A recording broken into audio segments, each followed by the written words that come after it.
For centuries, the world felt comfortably solid. Everything from falling stones to orbiting planets appeared to obey rules that were smooth and predictable. A stone rested on a table with a clear position. A cart rolling across a street carried a definite momentum. Light moved in straight lines unless something reflected or refracted it. Clocks ticked steadily. Machines behaved as expected. Every effect seemed tied tightly to a cause. This picture of reality grew so natural that it rarely occurred to anyone to question it. Classical physics felt like a complete description of the universe, a framework woven from certainty and continuity. Yet as the 19th century progressed toward its final years, small fractures began to open in that seemingly perfect picture. One of the earliest hints came from attempts to understand the glow of heated objects. When something warms, it emits light, known as blackbody radiation. Classical formulas predicted that, as the wavelength of this light decreased, the intensity should grow without limit. Experiments showed the opposite trend. The intensity rose, leveled off, then fell. No clever adjustment to classical reasoning could fix the mismatch. Max Planck approached the puzzle with a willingness to follow the data wherever it led. He discovered that the exchange of energy between matter and light could not be continuous. Instead, it came in tiny bundles with fixed values. This idea was shocking, but laboratory measurements agreed perfectly with it. An early crack had appeared in the classical worldview. Another challenge struck from a different direction. When light shines on certain metals, electrons can be ejected in a process called the photoelectric effect. Classical physics insisted that brighter light should deliver more energy to each electron, but experiments revealed a very different truth. Brighter light freed more electrons, yet each electron carried the same amount of energy. Changing the color of the light, not its brightness, altered the energy of the ejected electrons. It was as if the light arrived in individual particles with fixed energy. Albert Einstein expanded on this startling idea and explained the observations by treating light as composed of quanta. His explanation matched the data with precision. Once again, the classical description proved incomplete. The interior of atoms presented an even greater mystery.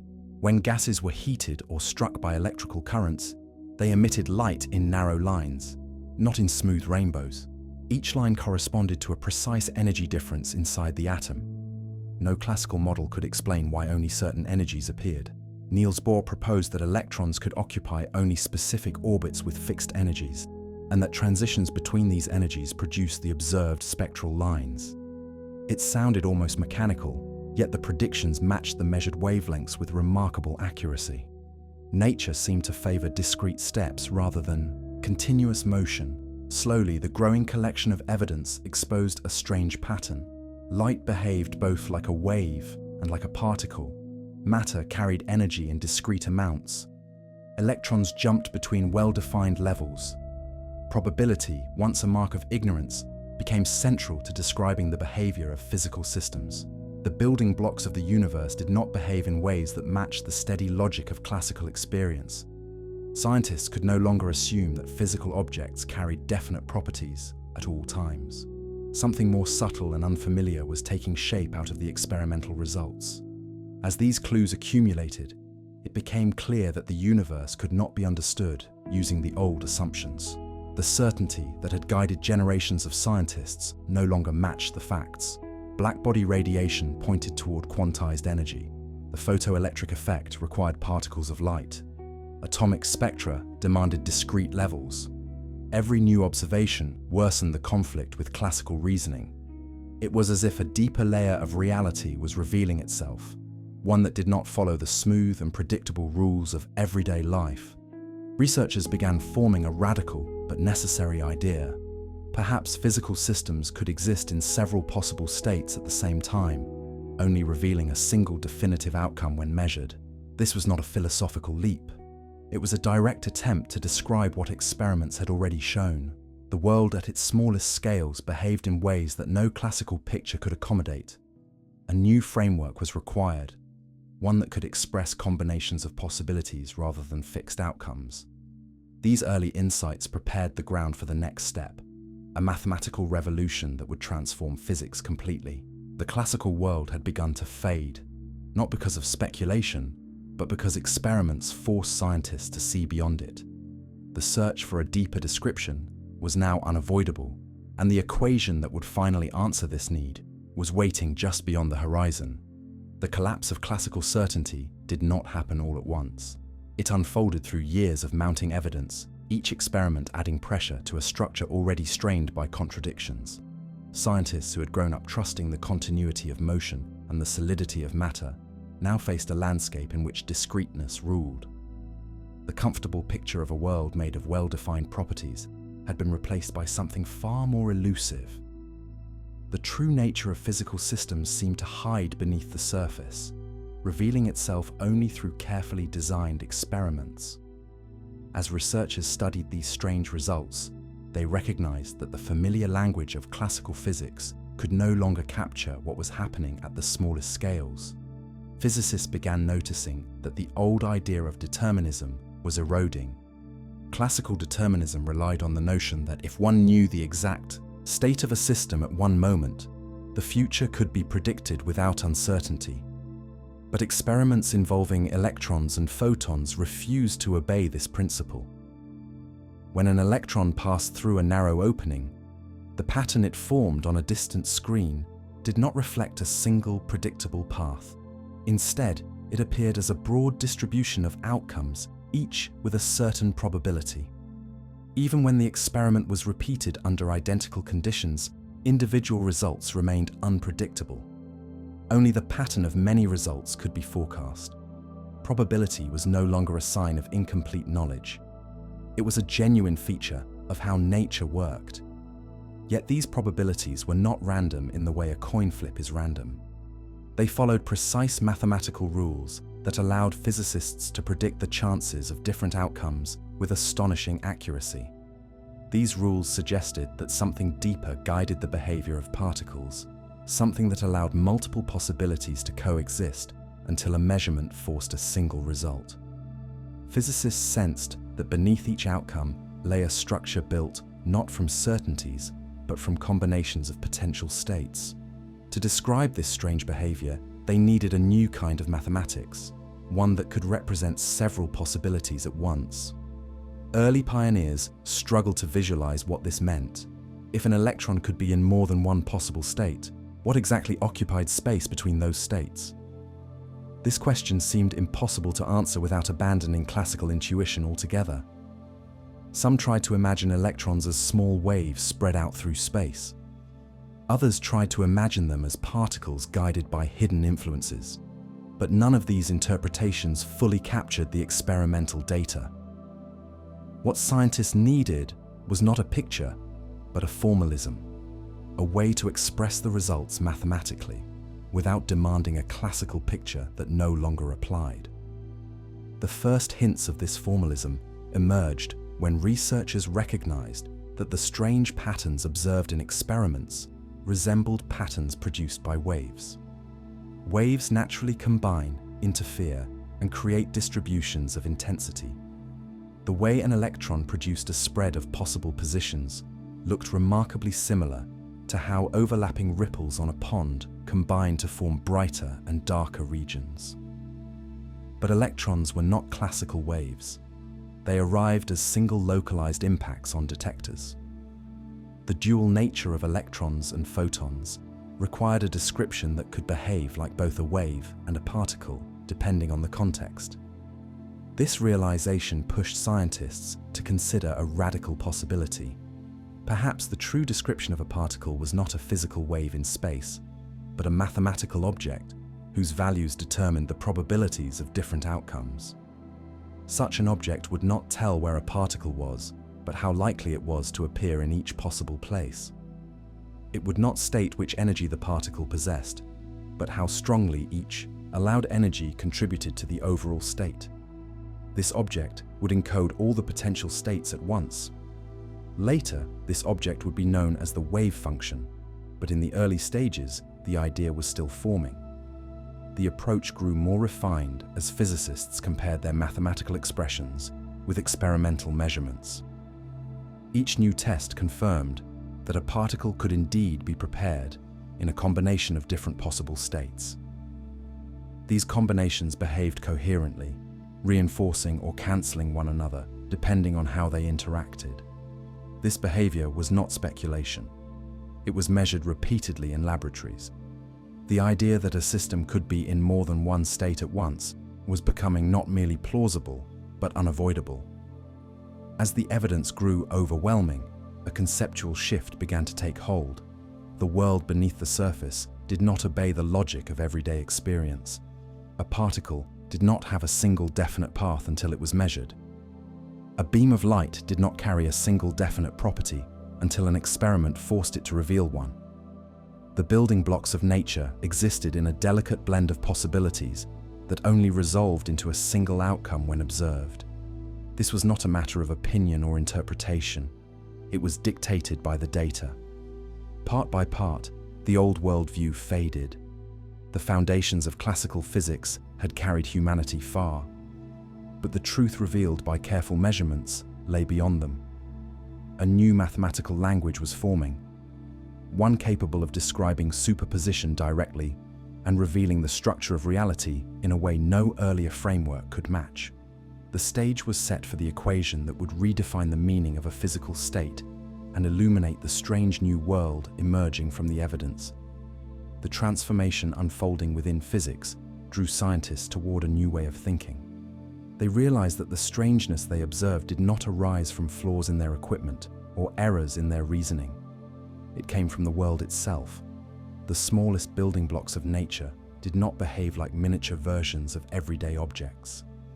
They followed rules that allowed several different possibilities to coexist smoothly until the moment of observation.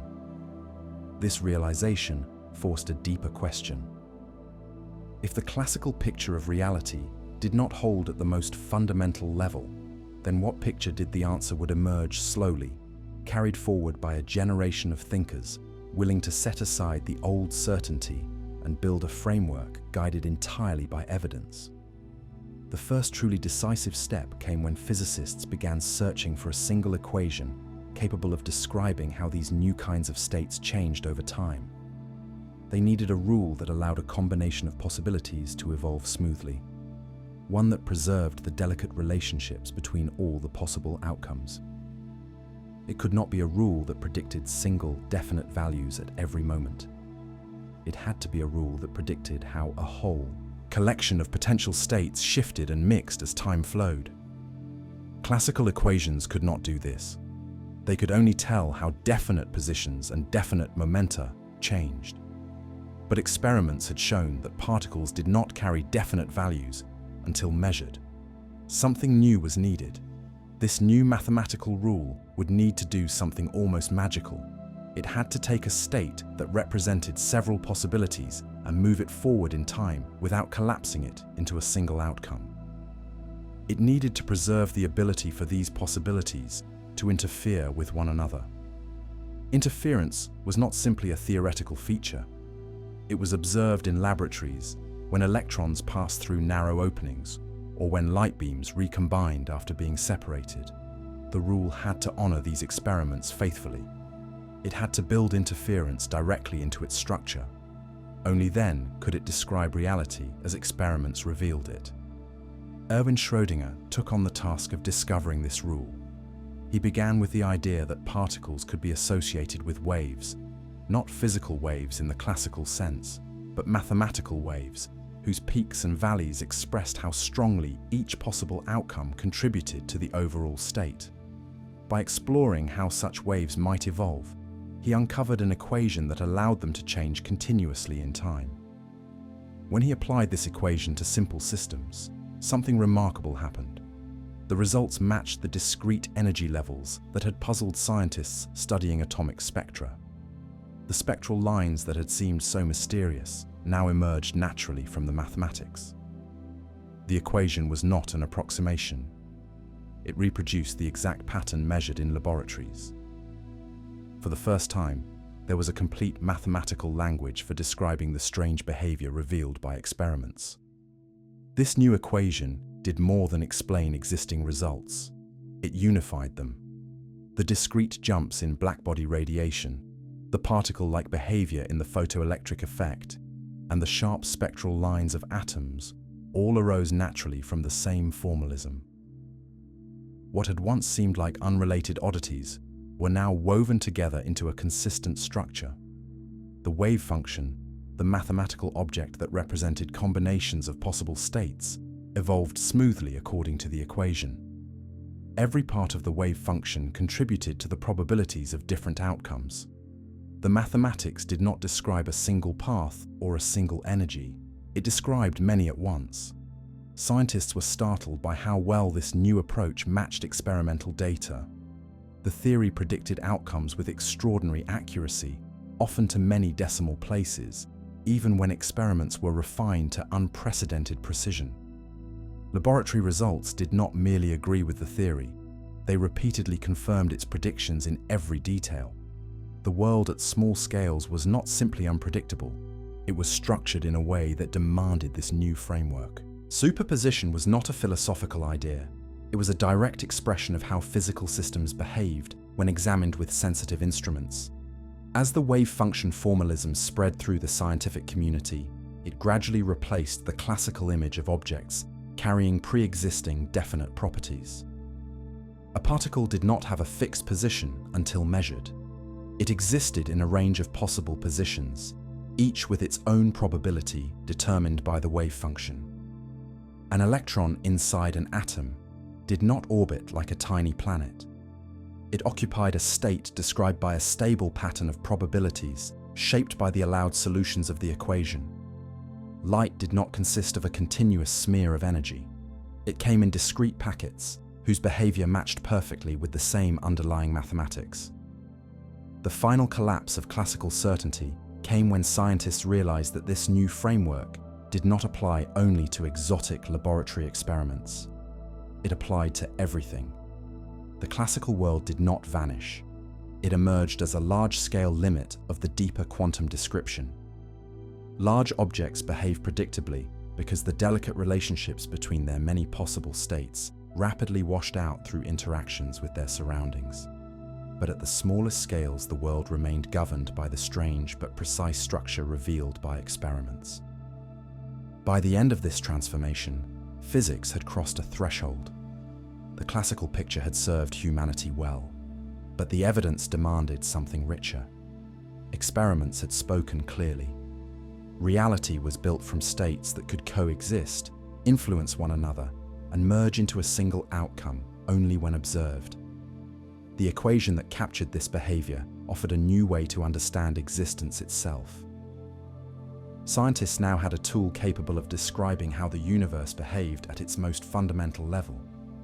A deeper journey was about to begin, one that would lead to even more astonishing discoveries and reveal how superposition shaped not only particles, but the very fabric of the cosmos. The emergence of the new quantum framework marked a profound shift in the way scientists understood physical reality.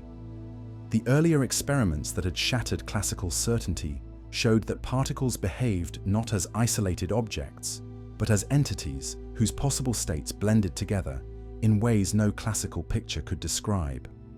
To move forward, physicists needed a mathematical tool that could express this blend with complete clarity. This tool had to capture every possible energy, every possible momentum, and every possible position a system could occupy. It needed to treat these possibilities not as mere guesses, but as genuine components of the physical world. That tool would become the wave function, a mathematical object that described the structure of reality with a level of precision unmatched by any earlier theory. The wave function does not resemble anything from everyday life. It is not a picture of a particle. It is not a little cloud in space. It is a mathematical expression whose value at each point tells how strongly each possible outcome contributes to the overall state. When a wave function spreads across many locations, it tells us that the particle does not have a definite position. Instead, it exists as a distribution of possibilities, each weighted by the square of the wave function at that point. When the wave function takes on several distinct shapes at once, it means the particle is in a superposition of different energies or momenta. These statements are not interpretations. they follow directly from experiments that reveal how systems behave when measured. The quest to define the wave function formally began when physicists realized that the strange patterns of interference seen in experiments demanded a mathematical description built from amplitudes rather than classical quantities.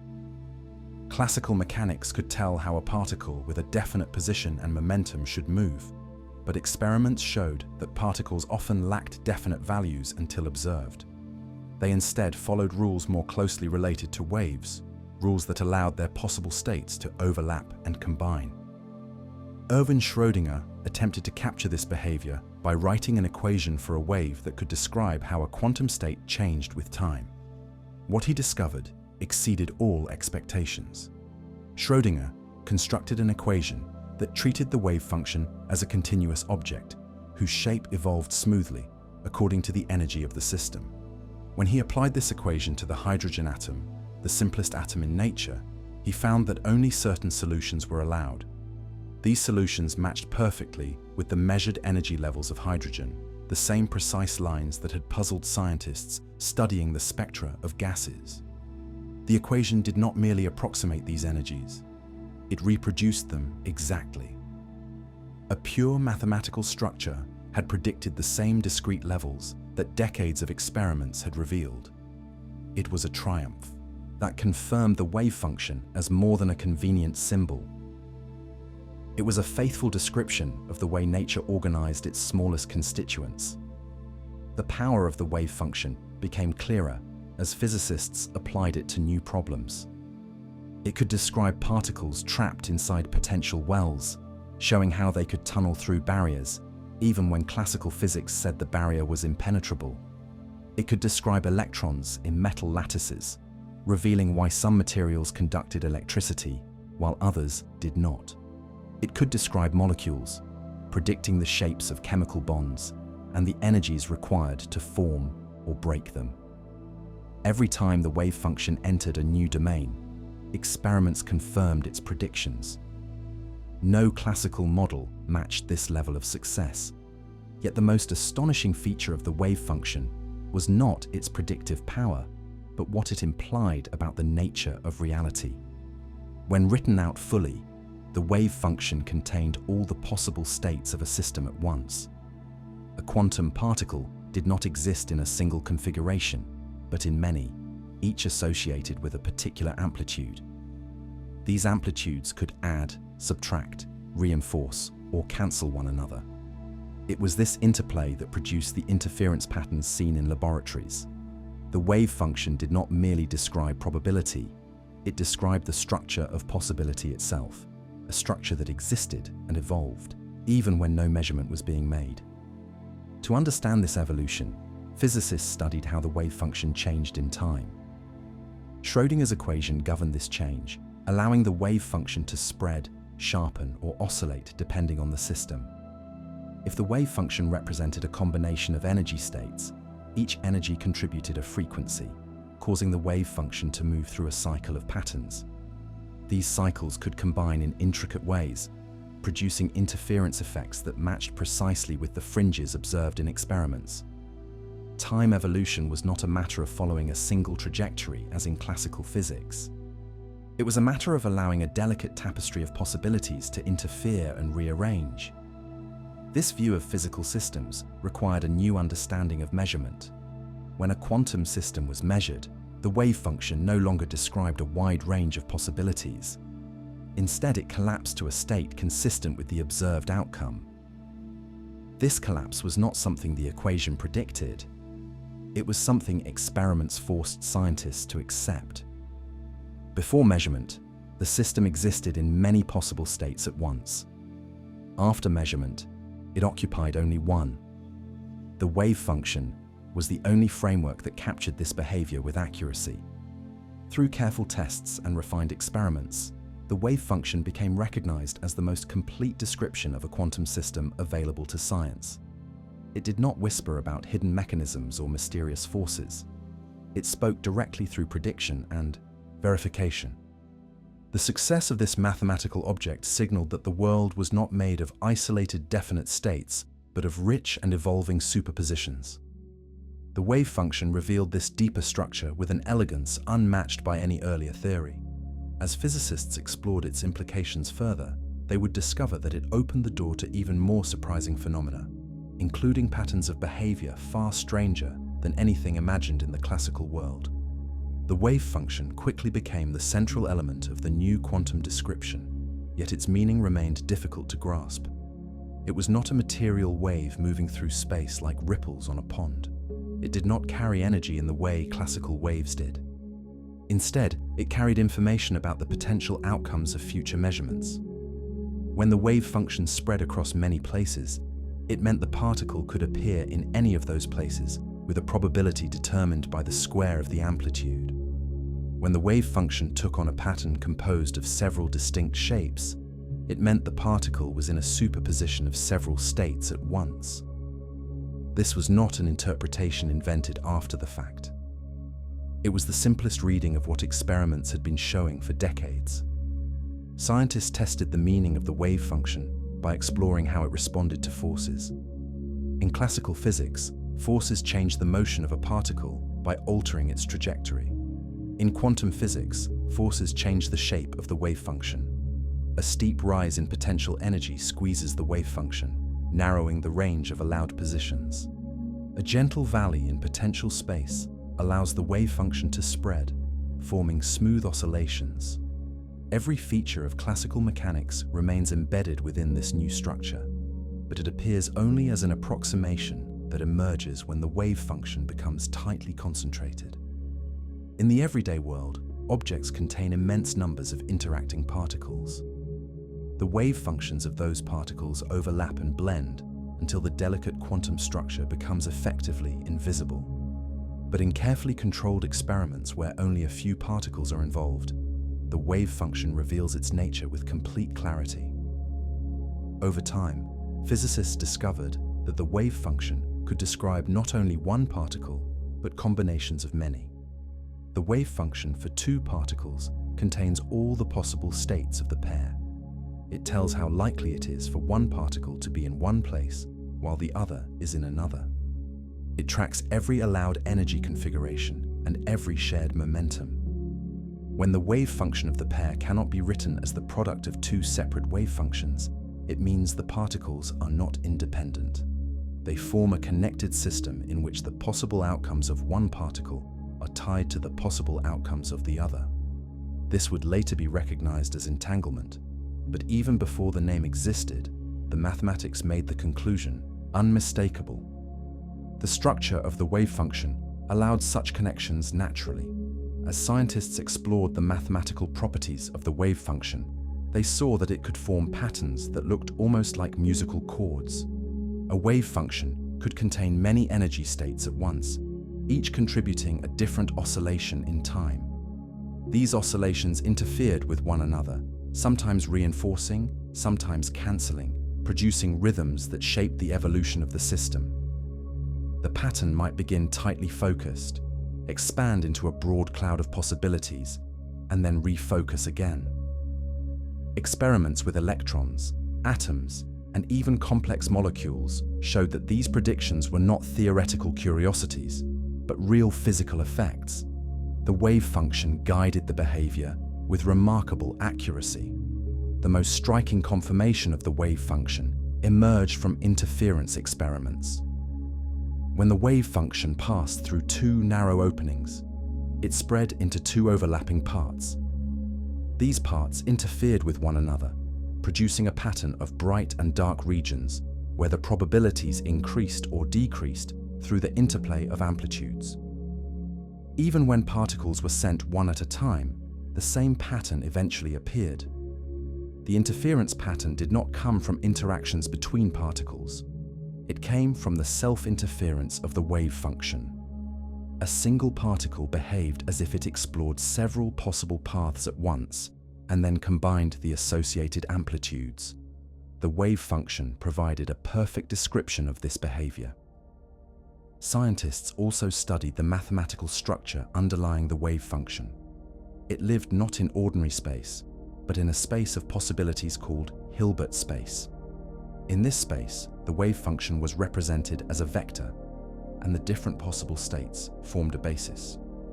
Superposition was simply the addition of these basis states with appropriate coefficients. The squared magnitudes of these coefficients gave the probabilities of observing each outcome. This structure explained why the wave function had to be normalized, ensuring that all probabilities added to 1. Every detail matched experimental data. Nothing in the structure relied on speculation or untested assumptions. It was a carefully built framework, grounded entirely in evidence.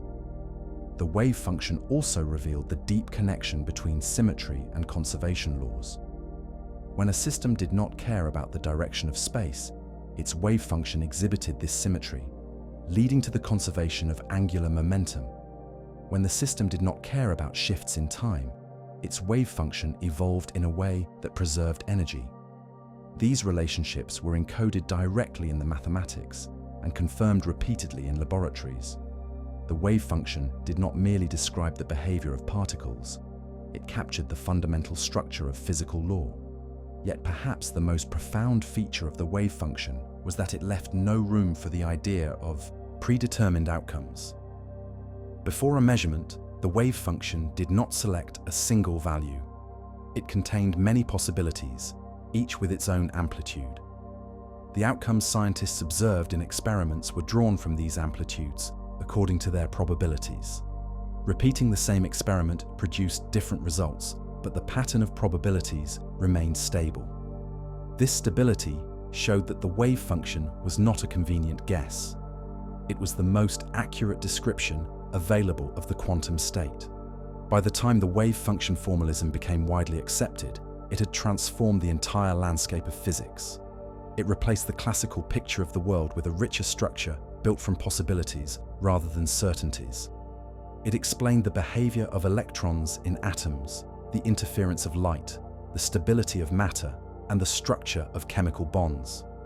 It became an indispensable part of modern science. And as physicists continued to explore its implications, they discovered that the wave function held insights not only into the behavior of isolated particles, but into the fabric of the universe itself. The wave function soon became more than a tool for understanding isolated experiments. It became the backbone of a new worldview in which probability, coherence, and interference shaped everything from the behavior of subatomic particles to the structure of matter itself. As scientists investigated this framework more deeply, they realized that the wave function did not merely describe the world. It revealed aspects of reality that classical physics had never imagined. The wave function made it possible to predict how atoms bonded, how electrons moved through metals, how lasers worked, and how light and matter interacted in delicate and astonishing ways. It provided a single language capable of describing an enormous range of physical phenomena with remarkable precision. One of the most revealing demonstrations of the wave function's power came from the study of atomic hydrogen. This atom, with one proton and one electron, was a perfect testing ground for the new theory. When physicists applied Schrödinger's equation to hydrogen, they discovered that the allowed states formed distinct patterns. These patterns were not orbits, like tiny planets moving around a sun. They were stable configurations of probability, each with a specific energy. The shapes of these probability clouds matched the spectral lines scientists had measured for decades. Every wavelength of light emitted by hydrogen during transitions between these states corresponded exactly to the difference between the calculated energies. The wave function captured the structure of the atom with unparalleled accuracy. As calculations expanded beyond hydrogen, the wave function revealed the intricacy of more complex atoms. Electrons filled states arranged by energy and symmetry. These arrangements explained why different elements behave so differently, why some bonded readily while others resisted, why metals carried currents and why insulators did not. Entire branches of chemistry and material science took shape around the mathematics of the wave function. The theory did not merely reproduce known results, it predicted new ones. It revealed molecules that had never been imagined and explained reactions that had long puzzled scientists. The power of the wave function extended far beyond the laboratory. It shaped the technological foundations of the modern world. At the same time, researchers tested the wave function by examining how it behaved in extreme conditions. When electrons were confined to very small regions, the wave function spread outward, showing that confinement increased the uncertainty in momentum. When electrons traveled through crystals, their wave functions formed patterns that extended across many atoms, explaining why electricity moved so easily through some materials. When particles approached barriers too high to cross, classically, the wave function leaked through, revealing that tunneling was a natural consequence of probability amplitudes. These predictions were not guesses. They were measured repeatedly in experiments involving semiconductors, superconductors, and scanning tunneling microscopes. The results matched the wave function with extraordinary precision. A deeper insight came from studying how the wave function accumulated phase as it evolved in time. This phase was invisible in classical physics, yet it determined how possibilities combined during interference. When two parts of a wave function traveled along different paths and later recombined, their phases determined whether the resulting amplitude increased or vanished. Changing the length of one path altered the interference pattern. Changing the energy of one part altered the timing of the oscillations. Every shift in phase translated into a measurable change in probability. This sensitivity to phase lay at the heart of superposition. It was also the foundation for technologies that would one day include quantum sensors and quantum computers. Although such devices belonged to future chapters, the seeds were planted here, in the recognition that phase held profound physical meaning. The wave function also revealed a subtle boundary between the quantum world and the classical world.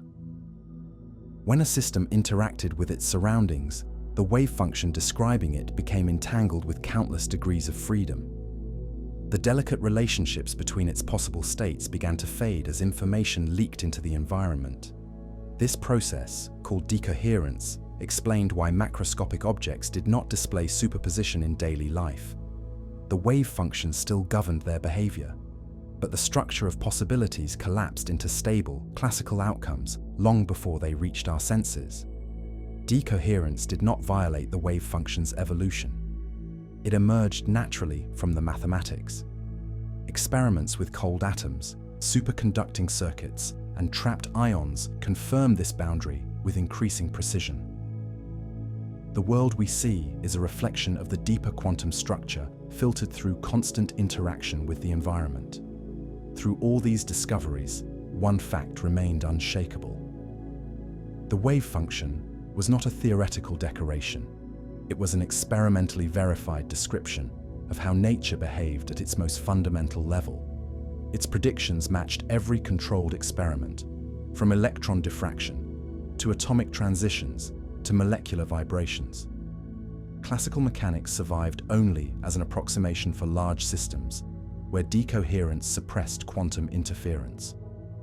The true foundation of physical law rested upon the wave function and the probabilities encoded within it. By the time this framework reached maturity, the scientific community had accepted that the wave function represented a new kind of order in the universe. It captured every allowed configuration of a system and described how these configurations evolved in time. It replaced the classical picture of definite trajectories with a tapestry of possibilities that shifted, oscillated, and combined. It described the roots of matter, the behavior of light, and the stability of every atom in the cosmos. The wave function revealed that the universe was built not from rigid certainties, but from patterns of probability shaped by the principles of superposition.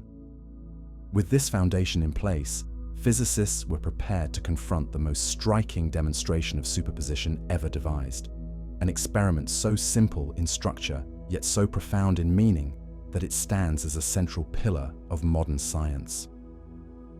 The journey now moved toward the double-slit experiment, where the wave function would reveal its nature with absolute clarity. The double-slit experiment began as a simple question about the nature of light, yet it grew into one of the most important demonstrations in all of science. It revealed the structure of superposition with a clarity unmatched by any other experiment. It showed that particles did not behave like tiny stones moving along definite paths. Instead, they behaved in ways that reflected the deep structure of the wave function. When light or matter passed through two narrow openings, the pattern that appeared on a distant screen defied classical explanation. It did not display two bright regions where particles arrived. Instead, it displayed a series of alternating bright and dark bands, a pattern that only waves could produce. This pattern showed that different possible paths interfered with one another, reinforcing in some places and cancelling in others. That interference was not a sign of hidden forces. It was a direct expression of superposition. Scientists first studied this phenomenon with light. When a beam of light passed through two narrow slits, the wavefronts spread outward and overlapped. The resulting pattern matched the predictions of wave theory perfectly.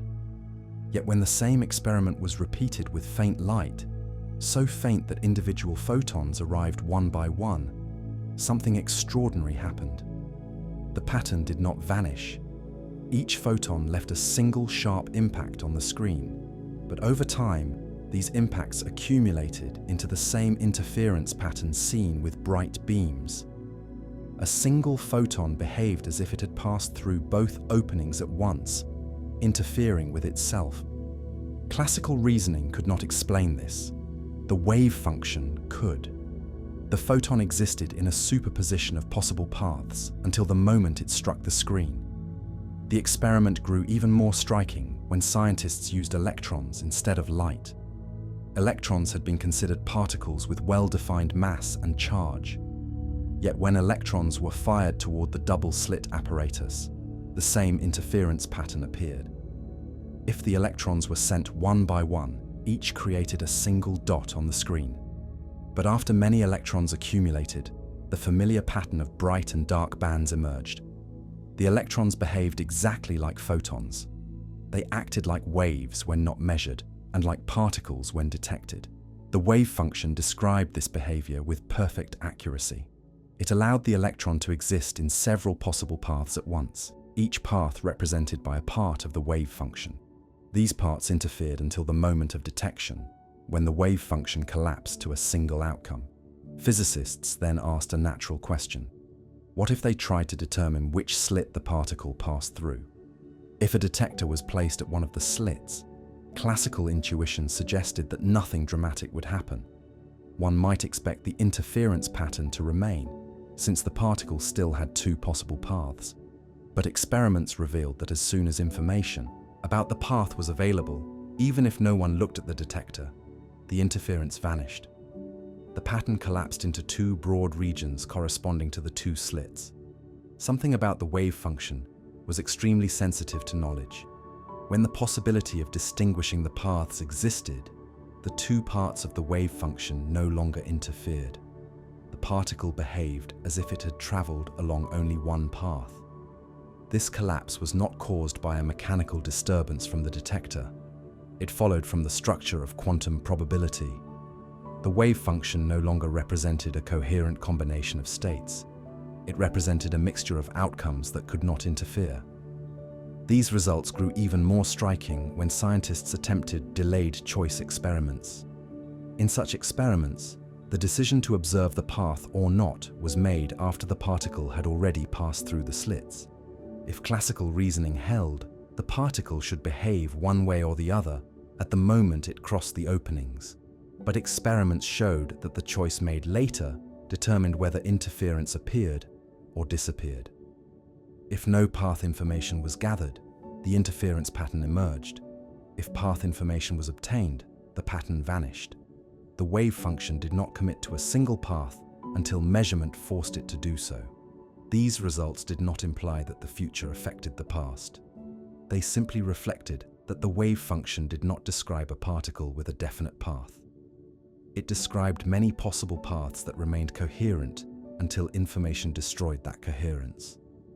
Further refinement came with quantum eraser experiments. In these experiments, scientists first allowed path information to be gathered, destroying the interference pattern, and then removed that information in a way that prevented anyone from ever learning which path the particle had taken. The interference pattern reappeared. This remarkable outcome demonstrated that it was not physical disturbance that destroyed interference. It was the availability of information. When information existed, even in principle, the wave function lost coherence. When that information was erased, coherence returned. The wave function carried within it the complete structure of quantum possibilities, and these possibilities behaved consistently across every experiment. The significance of the double-slit experiment did not rest on its simplicity alone. It rested on its universality. Physicists repeated the experiment with photons, electrons, neutrons, atoms, and molecules containing dozens of atoms. Each time the interference pattern appeared. Each time the disappearance of path information restored coherence. Each time the wave function provided the correct description. Superposition was not a fragile curiosity limited to simple systems. It was an essential feature of nature. By the time these results became widely accepted, the double-slit experiment had transformed our understanding of physical reality. It showed that superposition was not philosophical speculation. It was an experimentally verified fact.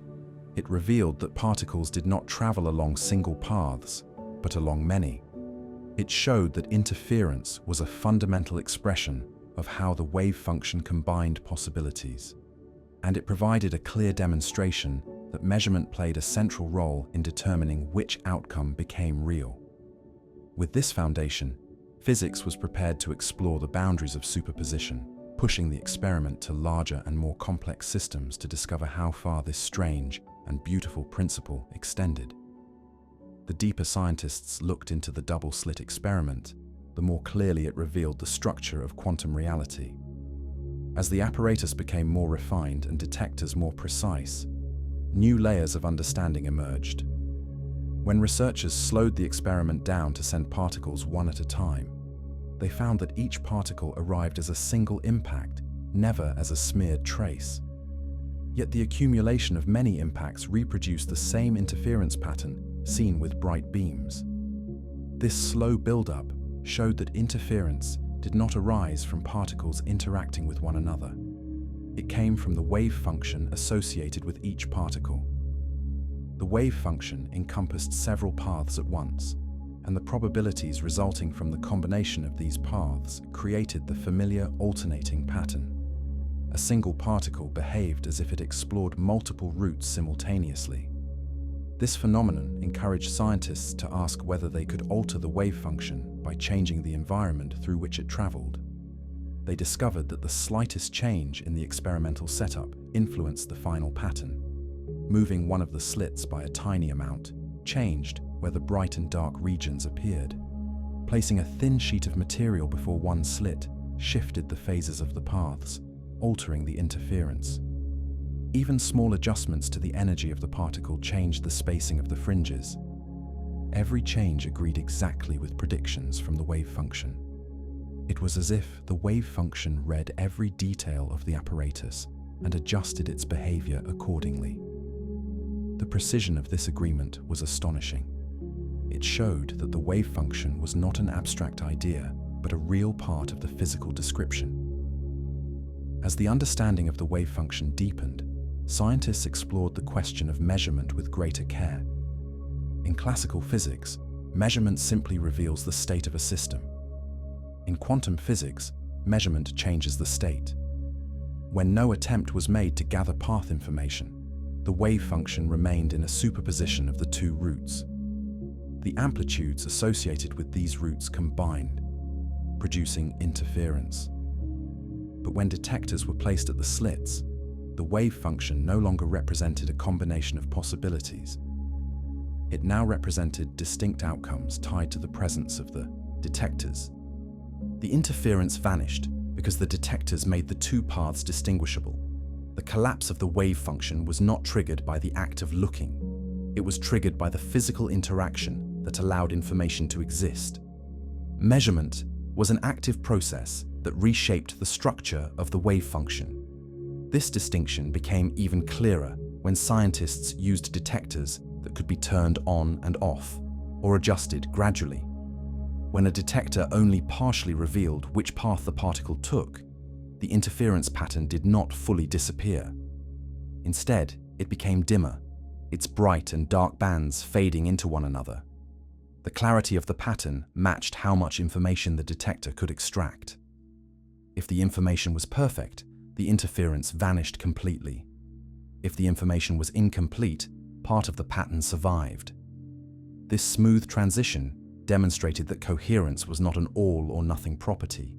It could be weakened or strengthened depending on the nature of the interaction. The wave function responded to these conditions with mathematical precision.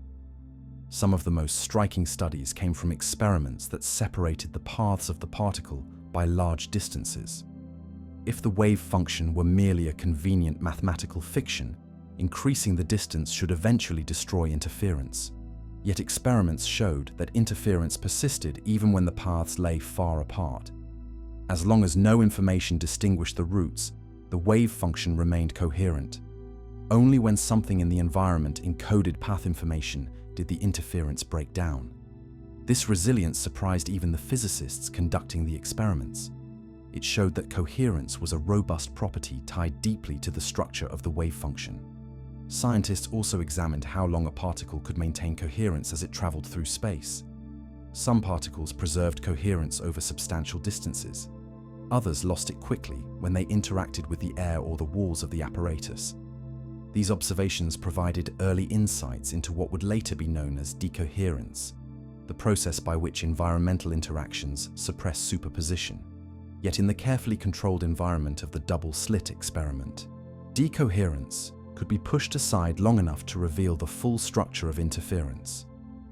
This demonstrated that the loss of coherence in daily life was not a failure of the quantum description. It was a natural consequence of interactions with the surroundings.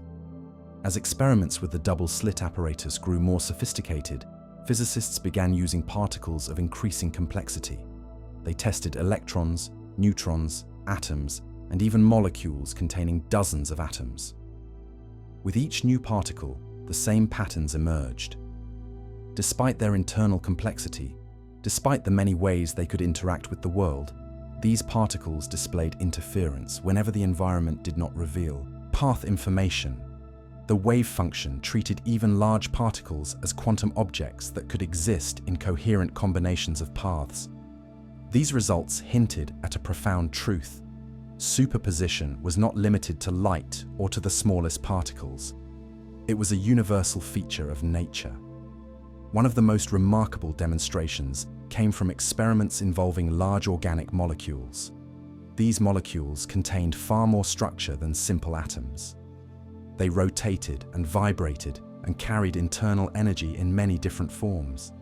Yet when directed through the double-slit apparatus, they produced interference patterns indistinguishable from those of electrons and photons. Decades earlier, such a result would have seemed impossible, but the wave function predicted it, and experiments confirmed it.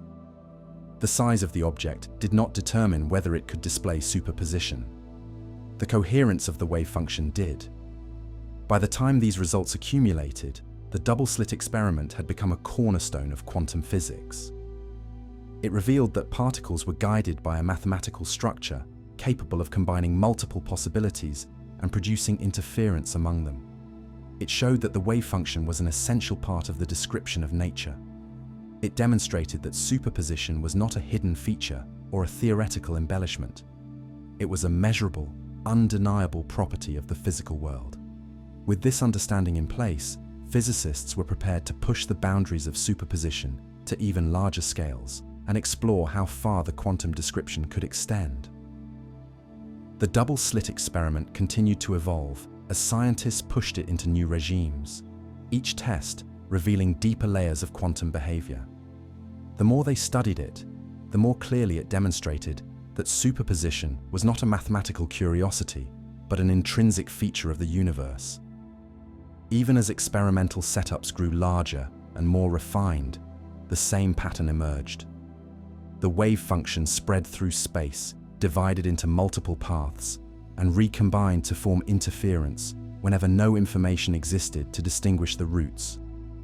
The consistency of these results across different particles and materials demonstrated that the underlying principle was universal. It did not matter whether the object was a single photon or a complex molecule. The wave function governed them all. In some experiments, scientists attempted to trace how the wave function evolved between the slits and the screen. They carefully adjusted the timing of detectors, inserted removable barriers, and used beam splitters to separate and reunite the paths. Every variation tested whether the particle behaved as a classical object, traveling along a definite trajectory. Yet all evidence pointed in the opposite direction. When the environment allowed the wave function to maintain coherence, interference always emerged. When the environment revealed path information, even indirectly, the interference faded. These results left no room for the classical picture of particles choosing one slit or the other. The wave function described a reality in which both possibilities remained active until measurement forced a single outcome. Some of the most illuminating tests came from experiments where the interference pattern was not observed directly on a screen, but reconstructed from correlations between detectors.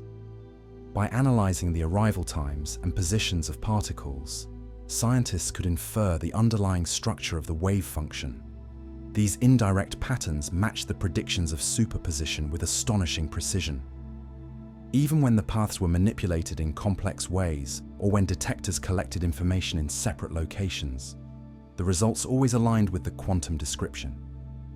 The wave function never failed to predict the correct distribution of outcomes. Experiments with extremely slow particles provided another layer of insight. When electrons were cooled to very low energies, their wavelengths increased, causing the interference fringes to spread out across a wider region. These broad patterns were easier to measure with high accuracy. Each fringe corresponded to a place where the amplitudes from the two paths combined to produce either reinforcement or cancellation. The spacing of these fringes matched the predictions from the wave function exactly. Even minute changes in the spacing of the slits or in the energy of the particles shifted the pattern in ways that agreed perfectly with the mathematics. The precision of this agreement confirmed that the wave function was not an approximation. It was the correct description of how particles behaved on the scale where quantum effects dominated. One of the most remarkable discoveries was that the wave function did not need to travel through empty space to maintain coherence. Scientists sent particles through double-slit arrangements filled with gases, liquid crystals, and magnetic fields. As long as the environment did not store which path information, the interference persisted. This resilience demonstrated that superposition was not fragile by nature. It was the interaction with the environment, not the complexity of the system, that determined whether interference survived. When the environment remained quiet, the wave function preserved its delicate phase relationships, allowing the pattern to form. Physicists also explored what happened when particles carried internal degrees of freedom, such as spin. These internal properties could serve as markers of path information. If the spin orientations differed depending on which slit the particle passed through, the interference vanished. But if the spins were manipulated so that these internal differences were erased, the interference returned. This confirmed that the wave function included all relevant degrees of freedom.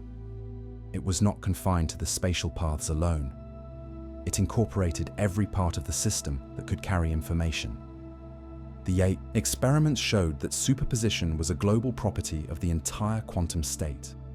As the sophistication of the experiments increased, the implications became clearer. The double-slit experiment did not simply show that particles sometimes behaved like waves.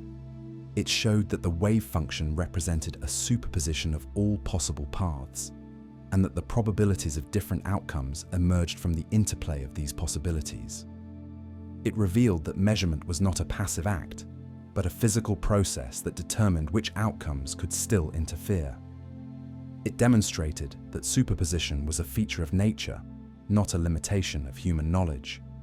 Perhaps the most striking realization was that the double-slit experiment could be extended to completely different systems. Scientists performed variations using superconducting loops, trapped ions, and large biomolecules.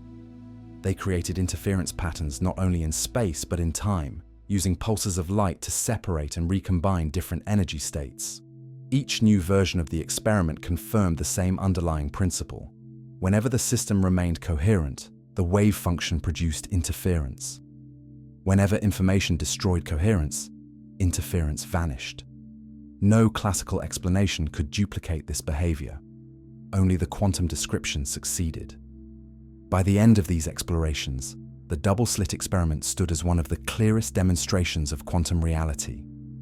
It revealed that particles existed in superpositions of paths, that interference arose from the combination of these possibilities, and that measurement determined which outcomes were accessible.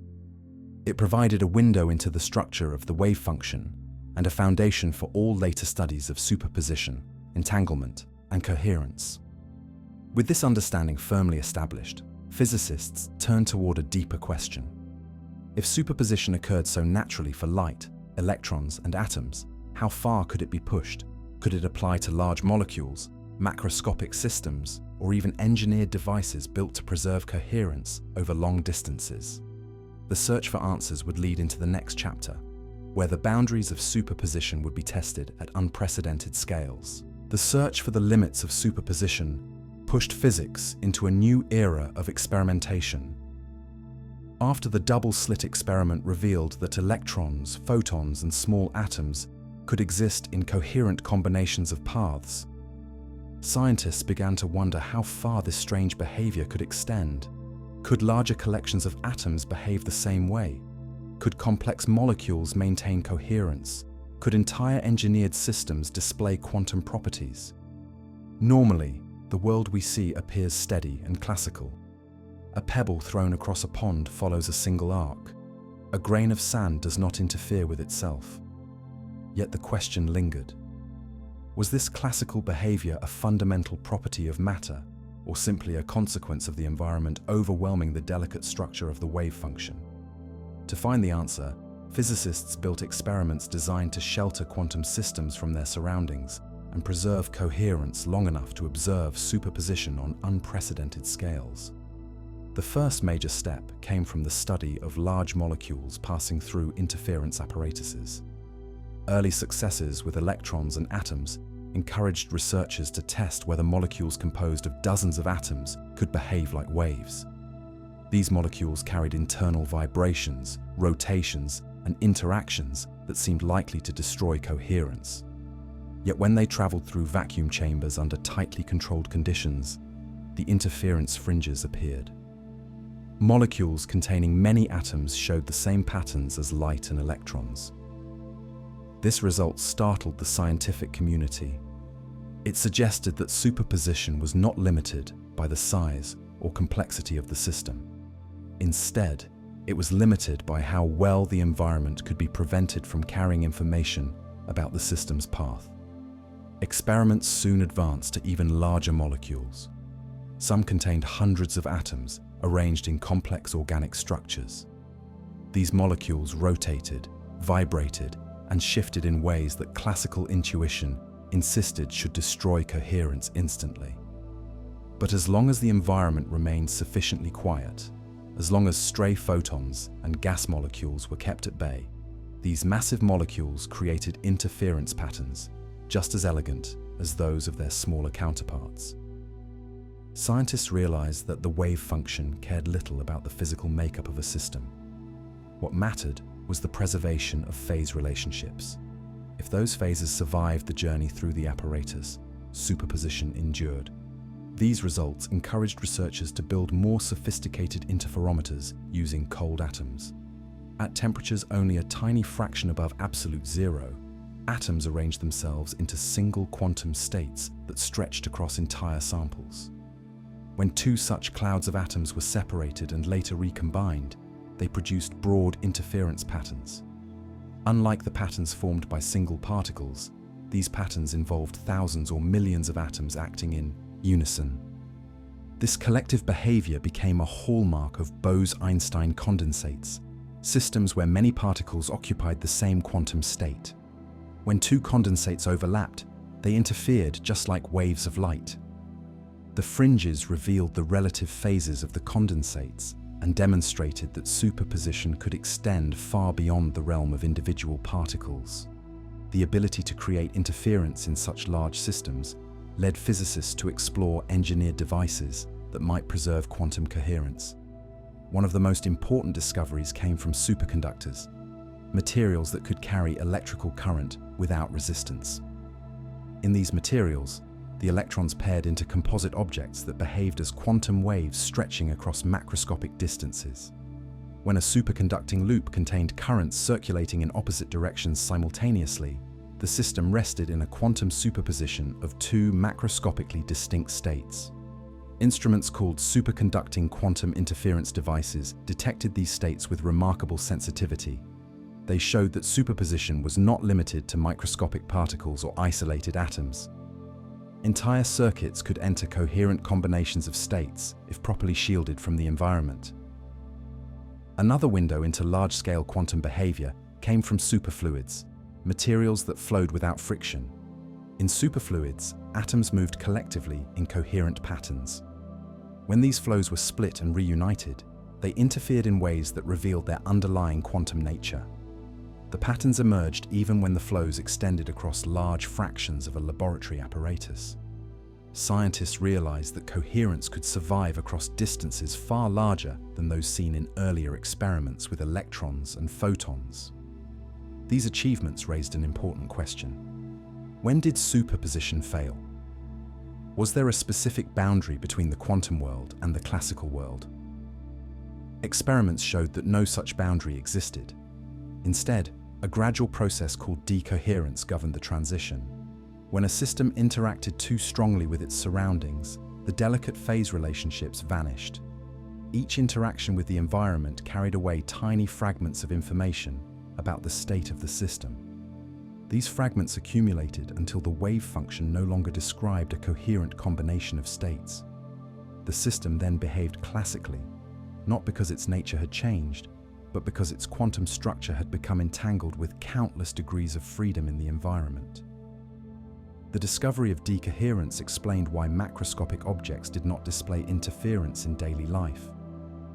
They were constantly interacting with air molecules, thermal radiation, surfaces, and countless other influences.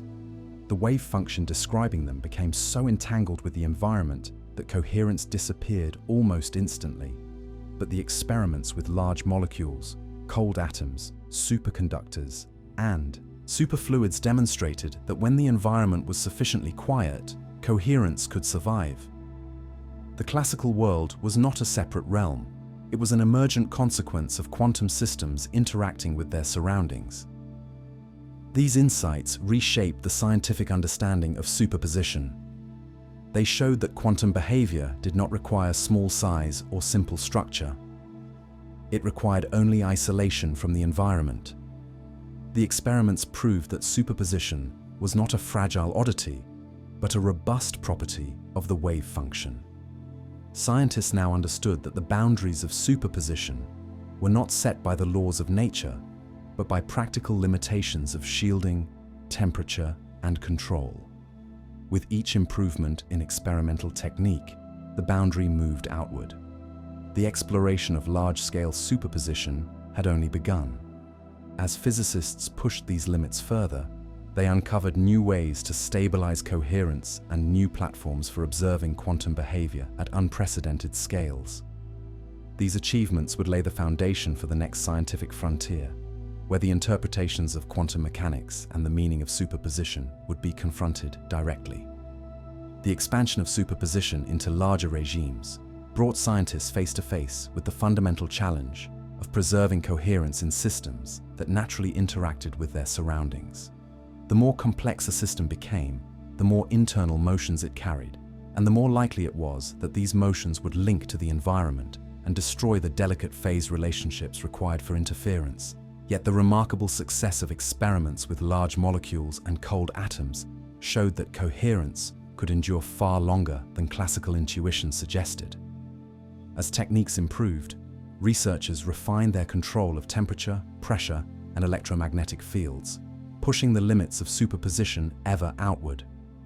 The goal was not only to observe interference, but to understand the conditions under which it survived or vanished. One of the most revealing advances came from atom interferometry. In these experiments, clouds of ultra-cold atoms were split into separate paths using pulses of light and then recombined after traveling through different regions of space. The resulting interference patterns provided exquisitely sensitive measurements of gravitational forces, accelerations, and rotations. This sensitivity came from the wave nature of the atoms, whose phases shifted according to the paths they took. Even slight variations in the gravitational potential or the timing of the pulses changed the resulting interference pattern. These atom interferometers behaved like giant versions of the double-slit experiment, but instead of electrons or photons, they used ensembles of atoms containing large numbers of particles. The persistence of interference demonstrated that coherence could survive across macroscopic distances and extended periods when the system was carefully protected from stray influences. At the same time, researchers developed powerful tools to manipulate the internal states of atoms with extraordinary precision. By using carefully tuned lasers and magnetic fields, scientists could place atoms into superpositions of different energy levels or different spin states. These superpositions were not abstract constructs. They were measurable configurations that evolved predictably according to the wave function. When two internal states of an atom were split and later recombined, interference appeared in the probabilities of detecting the atom in each state. The patterns matched the predictions of quantum mechanics with astonishing accuracy. These experiments showed that superposition was not confined to spatial paths alone. It reached into the internal structure of atoms themselves, revealing coherence between states separated by well-defined amounts of energy. Scientists also explored quantum behavior in superconducting circuits, where currents could flow in two opposing directions at the same time. These circuits, shaped into loops and connected through carefully engineered junctions, allowed electrons to pair up and behave collectively as single quantum objects. The wave function describing these pairs extended across the entire circuit, creating conditions under which the current could exist in a superposition of clockwise and counterclockwise flow. These opposite currents generated magnetic fields pointing in different directions, yet the interference patterns revealed that both currents were present simultaneously. Superconducting quantum interference devices detected these states with incredible sensitivity, measuring oscillations in the magnetic flux that emerged from the interplay of the two possible current directions. These observations pushed superposition into domains previously considered impossible for macroscopic systems. The study of superfluids provided another avenue for exploring the boundaries of quantum coherence. In superfluids, atoms moved without friction, forming flows that could persist for extraordinary lengths of time. When a superfluid was split into two streams and later recombined, interference appeared in the patterns of its density. These patterns reflected the relative phases of the two streams, just as interference patterns in light reflected the phases of electromagnetic waves. The coherence of superfluids extended across distances large enough to be seen with the naked eye, showing that superposition was not limited to the microscopic realm. Even though the atoms in a superfluid interacted strongly with one another, the system behaved as a single coherent wave function that preserved phase relationships across the entire sample.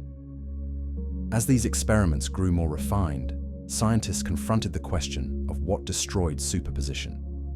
They found that every interaction capable of carrying away information could disrupt coherence. A stray photon, bouncing off a molecule, could reveal its position. A collision with a gas particle could encode which path the particle had taken. Even thermal vibrations within a material could decohere the wave function by allowing the environment to track the system's motion. These interactions did not need to be observed by a human. They simply needed to occur. Information did not need to be known. It only needed to exist. When the environment captured enough information to distinguish the possible states of a system, the interference vanished. This insight into decoherence revealed that the boundary between quantum and classical behavior was not dictated by size alone. It was dictated by isolation. If a system remained sufficiently insulated from the environment, its wave function retained coherence. If it interacted strongly with the world around it, its coherence dissolved. This understanding reshaped the scientific picture of nature. The classical world was not separate from the quantum world. It emerged from the quantum world through continuous interaction with the environment. The wave function remained fundamental, but the coherence it carried was fragile and easily lost in the presence of uncontrolled interactions. Despite these challenges, researchers continued to push superposition into larger domains. They developed cryogenic chambers that cooled systems to temperatures only tiny fractions above absolute zero. They created vacuum chambers that removed almost every stray particle. They built electromagnetic shields that blocked external noise. Under these conditions, superposition survived in systems that classical intuition said should behave simply as solid objects. The experiments demonstrated that quantum mechanics was not confined to the smallest particles. It was a universal framework that applied to everything, limited only by the practical difficulty of maintaining isolation. By the time these insights became widely accepted, large-scale superposition experiments had transformed the understanding of coherence. They showed that quantum behavior could emerge in systems with many internal degrees of freedom, and that the environment, not the laws of physics, set the practical limits of superposition. These discoveries laid the foundation for the next phase of inquiry, one that would examine how interpretations of quantum mechanics attempted to explain the meaning of superposition without altering the experimentally verified results.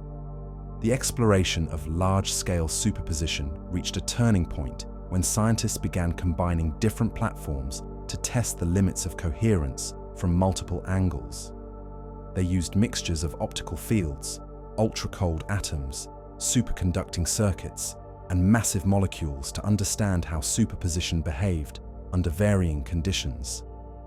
Each new experiment added a piece to the puzzle, revealing that quantum coherence did not depend on the type of system, but on the preservation of phase information, as long as the environment did not reveal the distinctions between possible states. Those states could coexist within the wave function, but the moment the environment captured even the faintest trace of information, coherence dissolved. The remarkable consistency of this behavior across all platforms confirmed that superposition was not a fragile or narrowly limited property. It was the natural mode of existence for physical systems when undisturbed. Among the most striking achievements of this era were experiments involving interference of molecules far larger and more complex than anything previously imagined. These experiments required extraordinary control. Large molecules carried internal vibrations and rotations that could easily couple to the environment. They could emit tiny amounts of heat or scatter stray photons, either of which could collapse the delicate superposition. To prevent this, scientists cooled the molecules, slowed them gently, and guided them through vacuum chambers carefully shielded from radiation.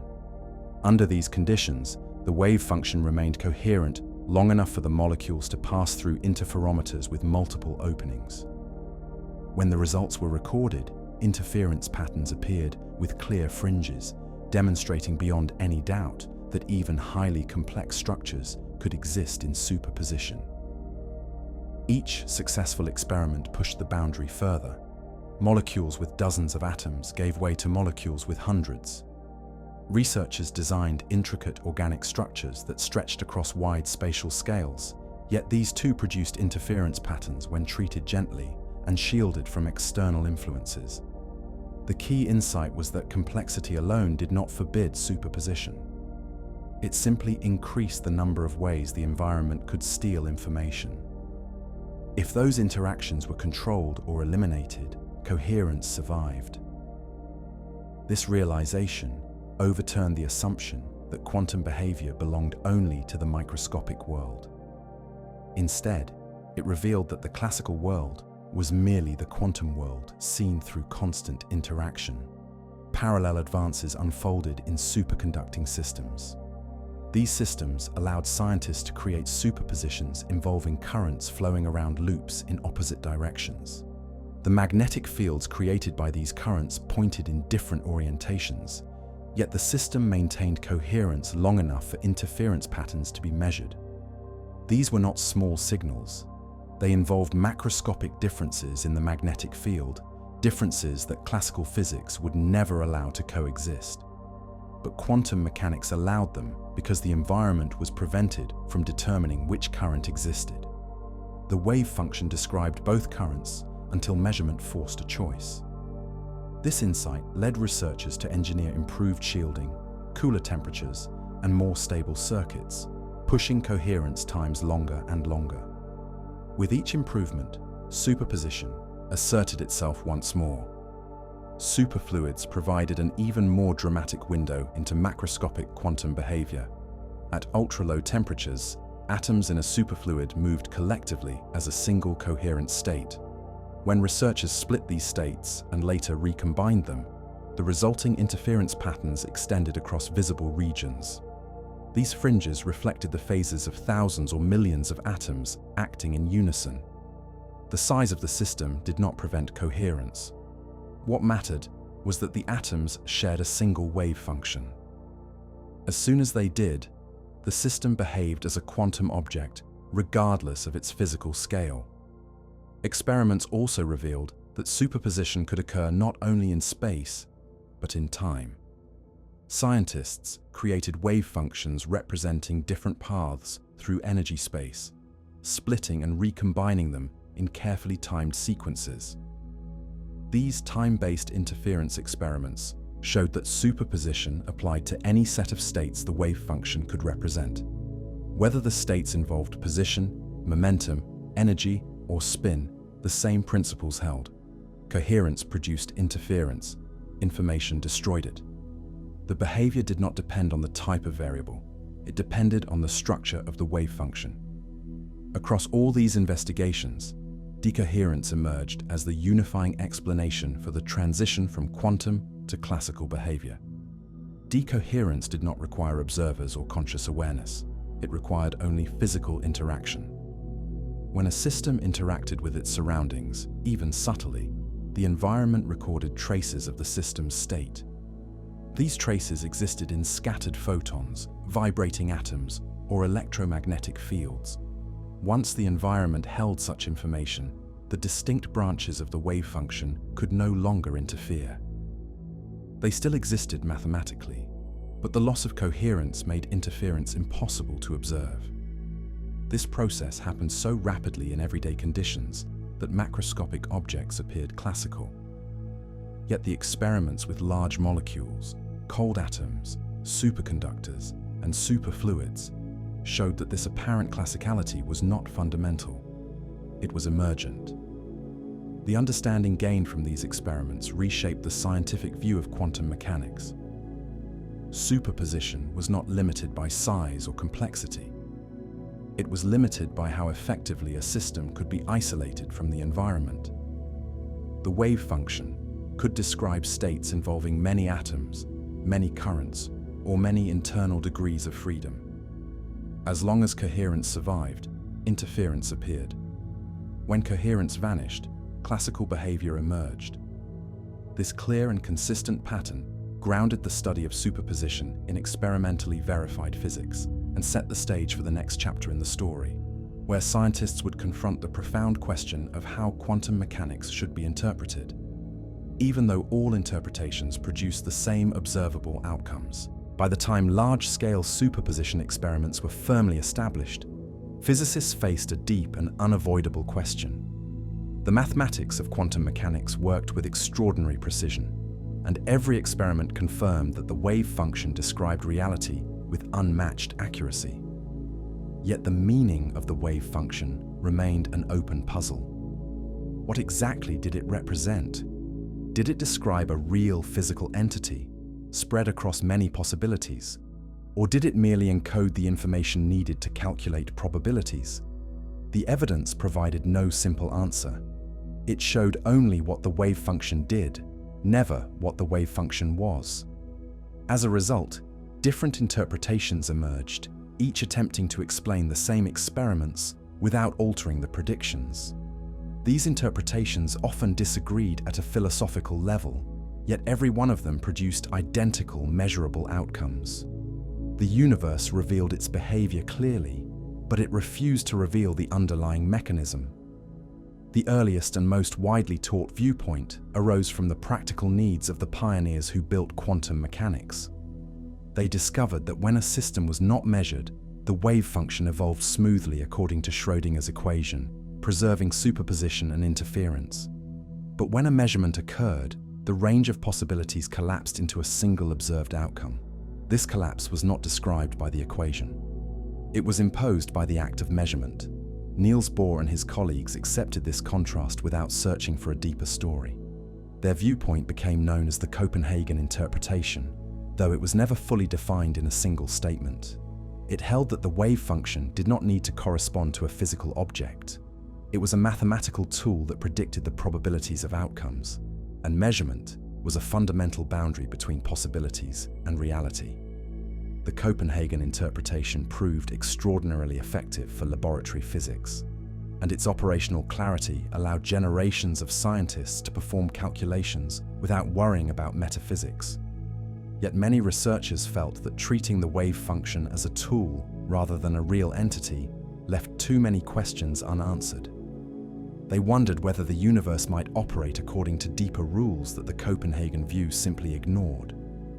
One of the most ambitious attempts to answer these questions came from the idea that the wave function never collapsed at all. Instead, all the possibilities encoded in the wave function continued to evolve, each representing a branch of physical reality. According to this view, often associated with the many worlds interpretation, the universe split into separate outcomes whenever a measurement occurred. Every possible result happened, each in its own branch. This interpretation treated the wave function as fully real and avoided the need for collapse, but it also introduced conceptual challenges. No experiment could determine whether these branches existed physically.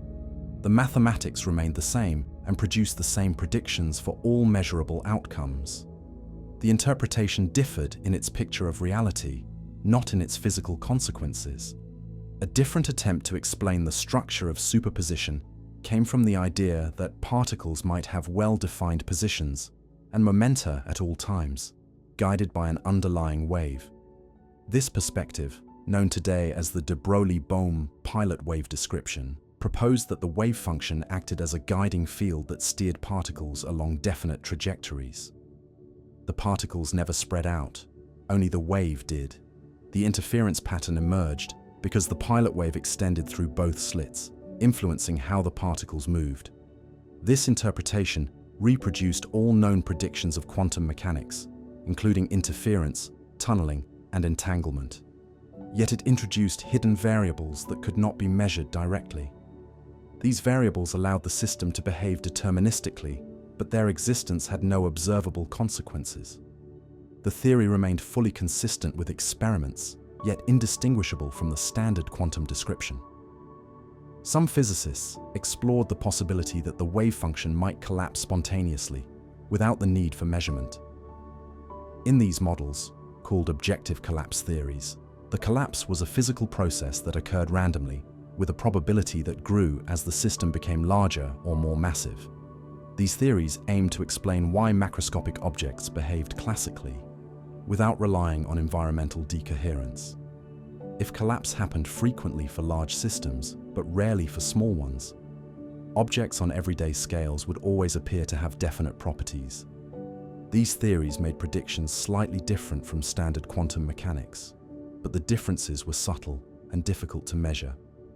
Experiments were designed to test whether collapse occurred naturally, but so far, none had provided definitive evidence. The results matched the standard quantum prediction that the wave function evolved without interruption until measurement intervened. As these interpretations accumulated, one fact became increasingly clear.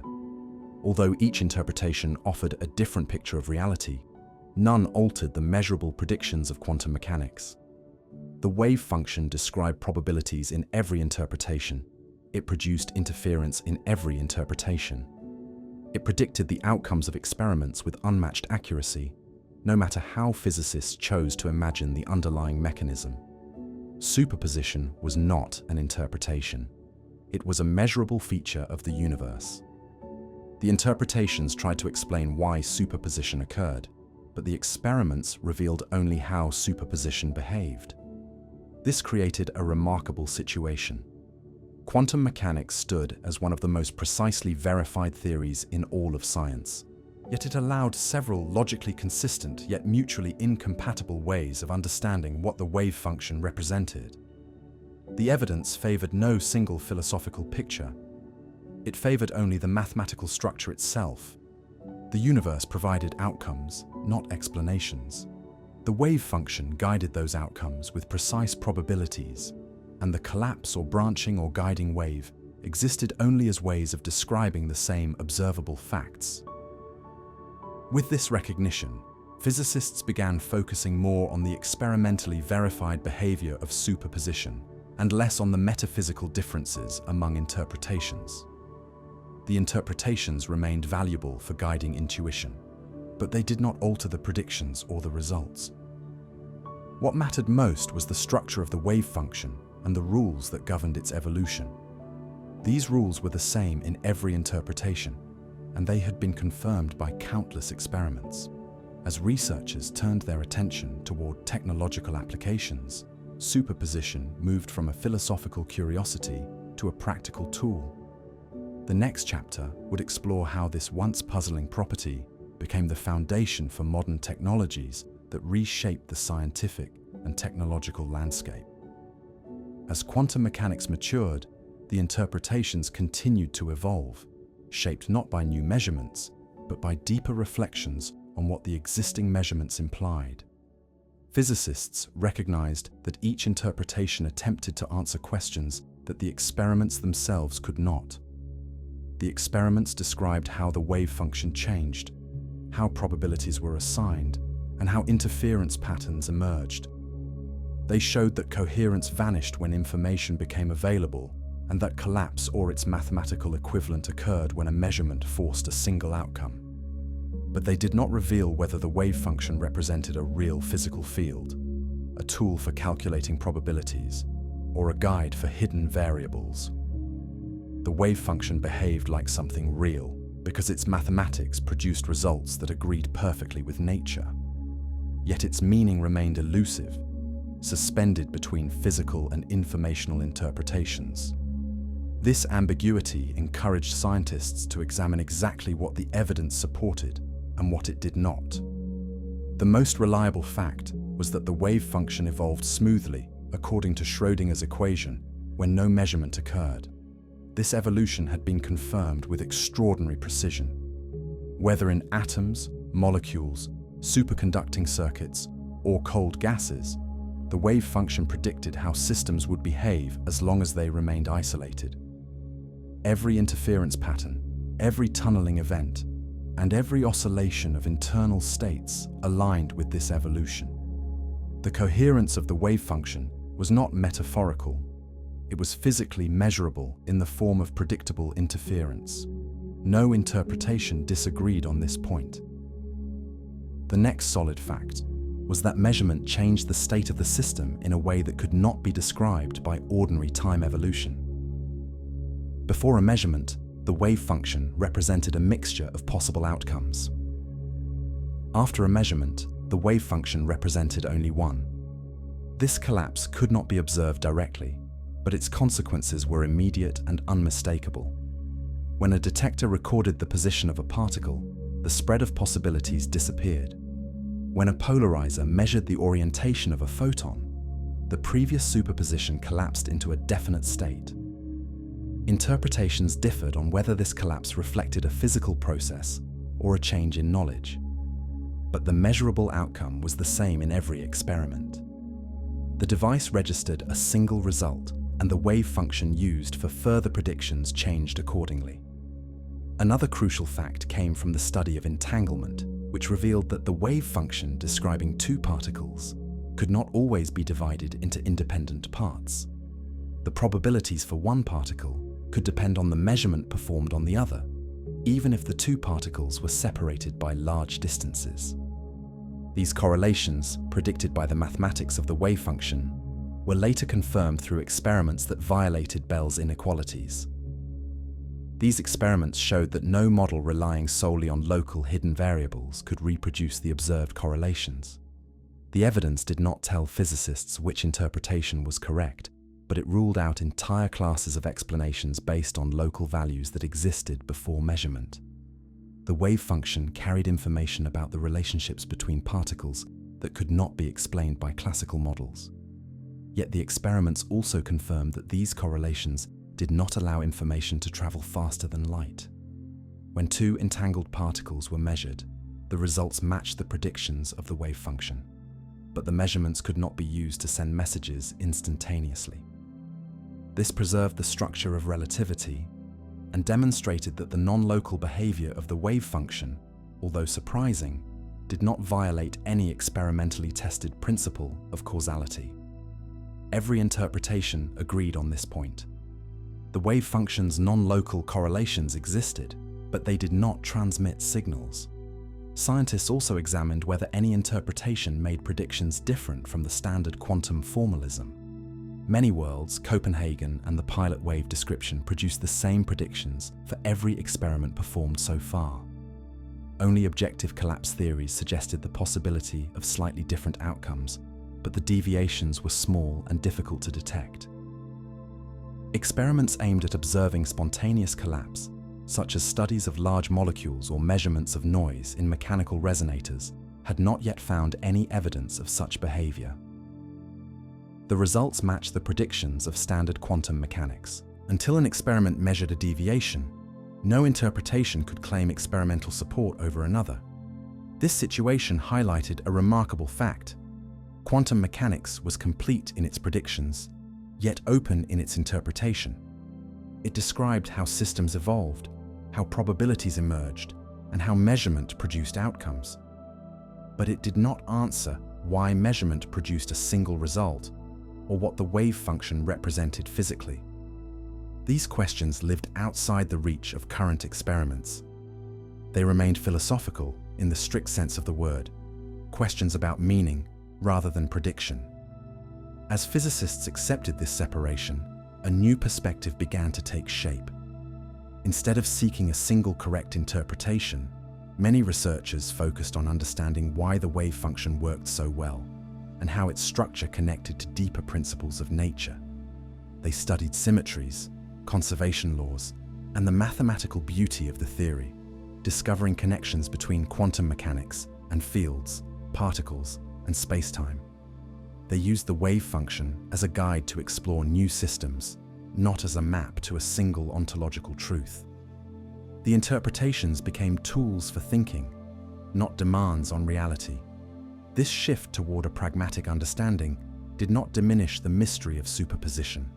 If anything, it emphasized how remarkable it was that the universe allowed such a structure to exist. The wave function treated possibilities as real components of physical systems until measurement intervened. It allowed states to blend, interfere, and separate in ways no classical theory could match, and it continued to match experimental results with unwavering precision. The fact that several interpretations could coexist without contradicting any measurement underscored how rich and flexible the wave function was. The observable universe behaved according to its rules, even if the deeper meaning of those rules remained open. As this understanding matured, physicists turned their attention toward the growing number of technologies that relied on superposition. The wave function, once a puzzling mathematical object, now formed the foundation of devices that manipulated coherence for practical purposes. The next chapter would explore these technologies, showing how the strange behavior revealed by superposition became the engine of modern quantum systems. The continuing effort to understand superposition brought physicists closer to the realization that the core of quantum mechanics lay not in interpretation, but in the structure of the wave function itself. Every experiment pointed to the same conclusion. The wave function evolved predictably when left alone, collapsed or transformed when measured, and produced interference when its components remained coherent. These were facts rooted in painstaking observations spread across decades. They did not depend on philosophical assumptions or metaphysical proposals. They were simply the way nature behaved when examined with enough precision. The interpretations tried to provide a picture behind these facts, but the facts themselves remained untouched and unaltered. This clarity became especially important as experiments with entangled systems advanced. Physicists created pairs of photons whose properties were linked in ways that could not be explained through classical correlations. When measurements were performed on these photons across large distances, the results aligned perfectly with quantum predictions. The outcomes did not depend on the order of the measurements, nor on the distance between detectors. They depended only on the structure of the combined wave function. These correlations could not be attributed to hidden signals or predetermined values. They were encoded in the mathematical relationships among the amplitudes. The wave function did not tell how the correlations came into existence. It simply predicted them, and experiments confirmed those predictions consistently. As more sophisticated tests were developed, the role of decoherence became increasingly clear. Decoherence explained why classical behavior dominated the macroscopic world without requiring a separate classical layer of physics. When a system interacted with its surroundings, the coherence between its possible states dissolved. The wave function describing the system became entangled with the environment in ways that made interference undetectable. Yet the wave function did not vanish. It continued to evolve according to the same mathematical rules. The classical outcome appeared because the environment tracked the differences between the possible states. Decoherence provided a natural and experimentally verified explanation for the appearance of definite outcomes at large scales. It did not resolve the philosophical questions about collapse, but it showed that the boundary between quantum and classical behavior arose from physical interactions, not from an abrupt change in the laws of nature. This understanding brought renewed attention to the relationship between knowledge and physical reality. In many experiments, the mere possibility of determining which path a particle had taken destroyed interference, even if no one actually looked at the information. This did not imply that human knowledge influenced physical systems. It showed that distinguishable states left traces in the environment, and these traces prevented the amplitudes from combining coherently. The environment, acting as a vast and uncontrolled measuring device, transformed superpositions into mixtures. Measurement was not a mystical process. It was a physical interaction that altered the structure of the wave function. Interpretations differed on whether collapse was real or apparent, but none disputed the measurable consequences. Physicists gradually accepted that the meaning of the wave function could not be settled through experiment alone. Each interpretation provided a different, conceptual map of reality, but the measurable landscape remained the same. The Copenhagen view emphasized probabilities and the role of measurement devices. The many worlds view treated the wave function as a complete description that never collapsed. The pilot wave description imagined hidden variables guided by a wave function. Objective collapse theories added physical processes that could reduce superpositions spontaneously. Yet every interpretation preserved the same mathematics, the same predictions, and the same agreement with experimental results. The diversity of interpretations reflected the depth and flexibility of the theory, not uncertainty about its accuracy. As these perspectives matured, the scientific community increasingly focused on what the wave function enabled rather than on what it represented. The wave function allowed precise predictions about atomic transitions, chemical reactions, and the behavior of materials. It explained the stability of atoms and the interactions of light and matter. It guided the operation of lasers and semiconductor devices. It revealed the conditions under which coherence could be preserved or destroyed, and it provided the foundation for technologies that relied directly on superposition.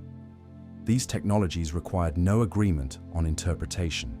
They required only that the mathematical structure of quantum mechanics remained valid, and the experiments confirmed that structure again and again. This shift in focus did not diminish the mystery of superposition. Instead, it reframed it as an invitation. The wave function described a world richer than any classical picture could capture, a world in which possibilities evolved according to precise rules and collapsed only when forced by measurement. The interpretations remained as different ways of imagining this world, but the evidence pointed to a single, undeniable truth. Superposition was real, measurable, and essential to the understanding of nature. The wave function encoded the structure of that reality with unmatched accuracy. As physicists looked toward the future, they recognized that quantum mechanics had not reached its final chapter. The same principles that challenged classical intuition now formed the basis of technologies capable of measuring time with unprecedented precision, transmitting information securely, and performing computations that classical machines could never achieve. With the evidence firmly established and the interpretations carefully separated from experimentally tested facts, the story turned toward the growing domain where superposition shaped modern technology. The next chapter would explore how superposition, far from being a philosophical curiosity, had become a central tool in the scientific and technological world. The strange behavior revealed through quantum experiments did not remain confined to the laboratory. Over time, the principles of superposition migrated from philosophical puzzles to the heart of modern technology. What began as a challenge to classical understanding became a practical resource that allowed scientists to build devices capable of extraordinary precision and power. These technologies did not rely on speculation.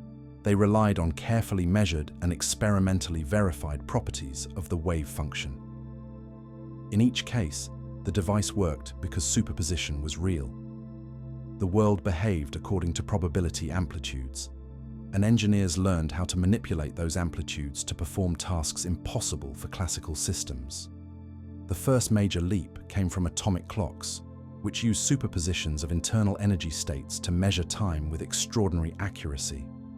In earlier generations of clocks, timekeeping depended on mechanical vibrations or electromagnetic oscillations. But in atomic clocks, the ticking comes from transitions between well-defined energy levels within atoms such as cesium or strontium. The atoms are prepared in superpositions of two energy states, and the phase of this superposition evolves with remarkable stability. By measuring the phase, scientists determine the passage of time with precision unmatched by any classical device. These clocks operate because the wave function describing the atom contains coherent contributions from both energy states. When the coherence is preserved, the clock can measure time with accuracy reaching tiny fractions of a second over millions of years. The stability of these superpositions is not an interpretation. It is a directly measured physical fact. A similar use of superposition appears in quantum sensors, devices that exploit interference between different states of a system to measure forces, fields, and accelerations. In these sensors, atoms or superconducting circuits are placed in carefully controlled superpositions. As the system experiences external influences, the phase of the superposition shifts. When the states recombine, the accumulated phase difference appears as a measurable change in the interference pattern. These shifts can detect gravitational gradients, minute magnetic fields, or subtle accelerations. The sensitivity arises because superposition magnifies tiny effects that would otherwise be undetectable. The wave function responds to these influences in a predictable way, allowing measurements of extraordinary precision. The development of quantum communication offered another striking example of superposition being used as a practical tool. Photons can be placed in superpositions of polarization states, and these delicate states can be transmitted through optical fibers or free space.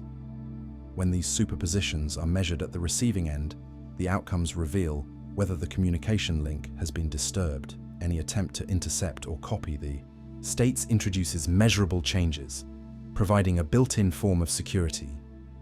This property depends not on interpretation, but on the fundamental structure of quantum mechanics. A superposition cannot be duplicated without altering it, and any measurement collapses the state. These facts allow quantum communication networks to protect information at a level impossible for classical systems. Perhaps the most dramatic use of superposition comes from the field of quantum computing. In classical computing, information is stored in bits that take the value 0 or 1. Quantum computing uses qubits that can exist in superpositions of 0 and 1 simultaneously. When several qubits are combined, the wave function describing them contains contributions from many possible states at once. A quantum computer manipulates these superpositions through controlled interactions, allowing interference between different computational paths. Some paths amplify correct answers, while others cancel out. This process enables certain algorithms to run far faster than classical counterparts. These speedups are not guaranteed for all tasks, but for specific problems such as factoring large numbers or searching unsorted lists. Quantum algorithms offer proven theoretical advantages. The power of the quantum computer rests entirely on the manipulation of superposition and interference. To build qubits, engineers use a variety of physical systems, each relying on experimentally verified quantum principles. Superconducting qubits use currents flowing in two directions at once. Trapped ion qubits use superpositions of internal energy states. Photonic qubits use superpositions of polarization. Spin qubits use the quantum orientation of individual electrons or atomic nuclei. Each platform has its strengths and challenges, but all rely on the same underlying phenomenon. The wave function must remain coherent long enough for computations to occur. Decoherence limits the performance, but improved shielding, cooling, and control continue to push those limits outward. Every advance in quantum computing corresponds to an advance in preserving superposition. In addition to computing and communication, superposition plays a central role in emerging quantum networks that aim to connect devices over long distances. These networks use photons prepared in superpositions to transfer quantum information between nodes. The phase relationships within the superposition carry the information, allowing operations that cannot be performed by classical networks. Experiments in quantum teleportation, which transfers the state of a qubit using entanglement and classical communication, rely on the same principles. The teleportation process does not move matter. It moves the structure of the wave function from one place to another, demonstrating another practical use of superposition. In laboratories around the world, researchers continue to refine devices that exploit superposition in creative ways. Some use ultra-cold atoms hovering in vacuum chambers to detect gravitational waves. Others use nitrogen vacancy centers in diamond to measure magnetic fields at the scale of single molecules.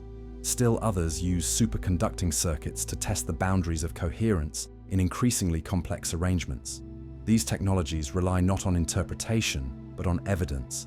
They exist because the wave function describes how nature behaves, and because superposition can be manipulated with extraordinary precision. As these technologies matured, one message became clear. Superposition is not a fragile or rare phenomenon that appears only in exotic laboratory conditions.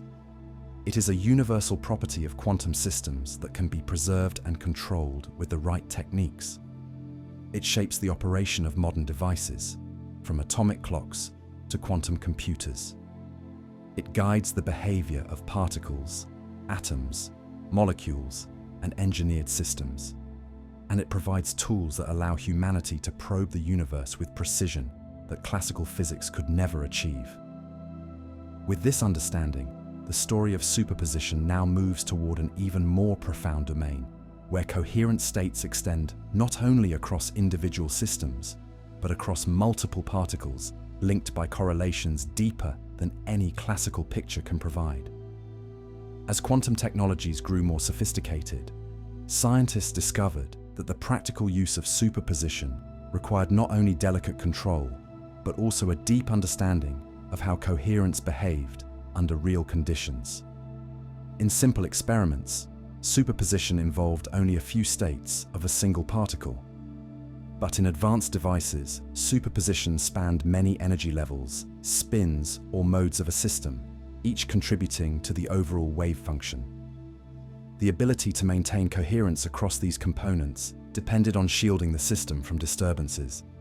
Even the smallest interaction with stray fields or thermal radiation could introduce noise that scrambled the phases of the superposed states. engineers responded by refining their methods, creating environments where quantum states could survive long enough for useful operations to take place. In superconducting qubits, this challenge appeared in the form of minute fluctuations in current or magnetic fields. These fluctuations could cause the wave function to drift unpredictably, reducing the precision of quantum operations. To counter this, researchers cooled the circuits to temperatures only a few thousandths of a degree above absolute zero, where quantum behavior dominated and thermal noise nearly vanished. They surrounded the circuits with layers of shielding to block electromagnetic disturbances. Under these conditions, the qubits maintained coherence long enough to perform sequences of controlled oscillations, each governed by the delicate balance of superposition. Experiments showed that these engineered states evolved exactly as predicted by the wave function, confirming once again that superposition was not fragile by nature. It was merely sensitive to the environment. Trapped ion qubits revealed another method for managing superposition. In these devices, positively charged atoms hovered above microfabricated electrodes, held in place by electric fields. Each ion carried internal energy states that could be placed in coherent superpositions using carefully tuned laser pulses. The ions oscillated predictably within the trap, and their internal states evolved according to the same wavefunction principles observed in atomic physics. Because the ions rested in vacuum and were isolated from most environmental interactions, their coherence persisted for long periods. Measurements showed that the superpositions remained stable even as the ions interacted with one another to perform computational operations. These interactions did not destroy coherence because they were precisely controlled. The wave function describing the multi-ion system evolved as a single entity, demonstrating how superposition could extend across several particles in a device. In photonic systems, the superposition appeared in the polarization, energy, or spatial mode of light. Photons rarely interacted with their surroundings, making them ideal carriers of quantum information. However, transmitting superposed photons through long optical fibers introduced new challenges. Variations in temperature or stress within the fiber altered the phases of the states, causing distortions in the wave function. Engineers overcame these issues by developing stabilized channels and compensating techniques that corrected these phase shifts in real time. As a result, photonic superpositions could travel long distances without losing coherence. This allowed the development of quantum key distribution systems, where superpositions of photons encoded information that could detect any attempt at eavesdropping. The security arose directly from the physics of superposition. Any attempt to measure the state collapsed the wave function, introducing detectable changes. Spin-based qubits offered an entirely different platform, relying on the quantum orientation of electrons or atomic nuclei. These spins interacted weakly with their environment, allowing superpositions to persist for surprisingly long durations. In some systems, especially those buried in carefully purified crystals, coherence times reached many seconds, far longer than the early experiments suggested was possible. These long-lived superpositions open the door to quantum memories capable of storing information in the phase relationships of the wave function. The success of these memories showed that superposition could endure not only in isolated atoms, but in structured solid materials, as long as the material was engineered to minimize interactions that cause decoherence. Each of these platforms demonstrated that superposition was not an abstract idea. It was a physical resource that engineers could manipulate, preserve, and deploy. The wave function allowed qubits to exist in combined states, and those states allowed complex operations that classical bits could never perform. Interference between these states produced patterns that revealed the results of quantum algorithms. The precision needed to create and measure these patterns came from decades of studies on how superposition behaved under controlled conditions. Every successful operation in a quantum device confirmed the principles that experiments had revealed: since the early days of quantum mechanics. The coherence of the wave function was real. The interference it produced was real. The probabilities it predicted were real. The impact of superposition extended beyond computation and communication. Quantum sensors exploiting superposition became tools for exploring the physical world with unprecedented sensitivity. Some devices used atoms in superpositions of spin states to measure magnetic fields. Others used superpositions of atomic wave functions to detect gravitational variations. These sensors operated by allowing two or more components of the wave function to evolve differently, accumulating a phase difference that reflected external influences. When the states recombined, the resulting interference patterns revealed those influences with precision unmatched by classical systems. These devices transformed the understanding of small-scale physical phenomena, allowing scientists to probe environments ranging from living biological tissues to deep underground laboratories. As quantum technologies approached larger scales, new challenges emerged. Many devices required continuous preservation of coherence across networks of qubits, each sensitive to environmental noise. Engineers developed methods such as error correction codes to stabilize the wave function by encoding information across multiple particles. These methods did not eliminate decoherence entirely, but they allowed systems to correct for small disturbances before they grew into major errors. Error correction relied on the ability to create and maintain specific types of superposition states that spread information across several qubits. These states did not exist in classical systems. They arose directly from the mathematical structure of quantum mechanics. Every advancement in these fields highlighted a deeper truth. Superposition was not simply one of many strange quantum effects. It was the foundation upon which countless technologies rested. It allowed atoms to measure time, photons to carry secure information, spins to store quantum memory, and qubits to process information through interference. The wave function guided all of these processes, and experiments confirmed every detail of its evolution. As the world increasingly relied on these quantum systems, superposition became not only a scientific fact, but a technological cornerstone. The progress achieved through these technologies opened the door to the next stage of exploration. If superposition could link states within a single system, could it also link states across multiple particles in more profound ways? The answer led to one of the most astonishing and experimentally confirmed aspects of quantum mechanics, where superposition extended beyond individual particles into a realm of shared states and non-classical correlations. The continued development of quantum technologies demonstrated that superposition was more than a feature of isolated particles. It was an essential tool that shaped the operation of devices built from many interacting components.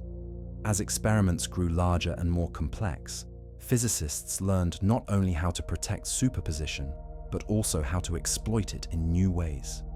This progress revealed how deeply superposition was woven into the structure of modern science.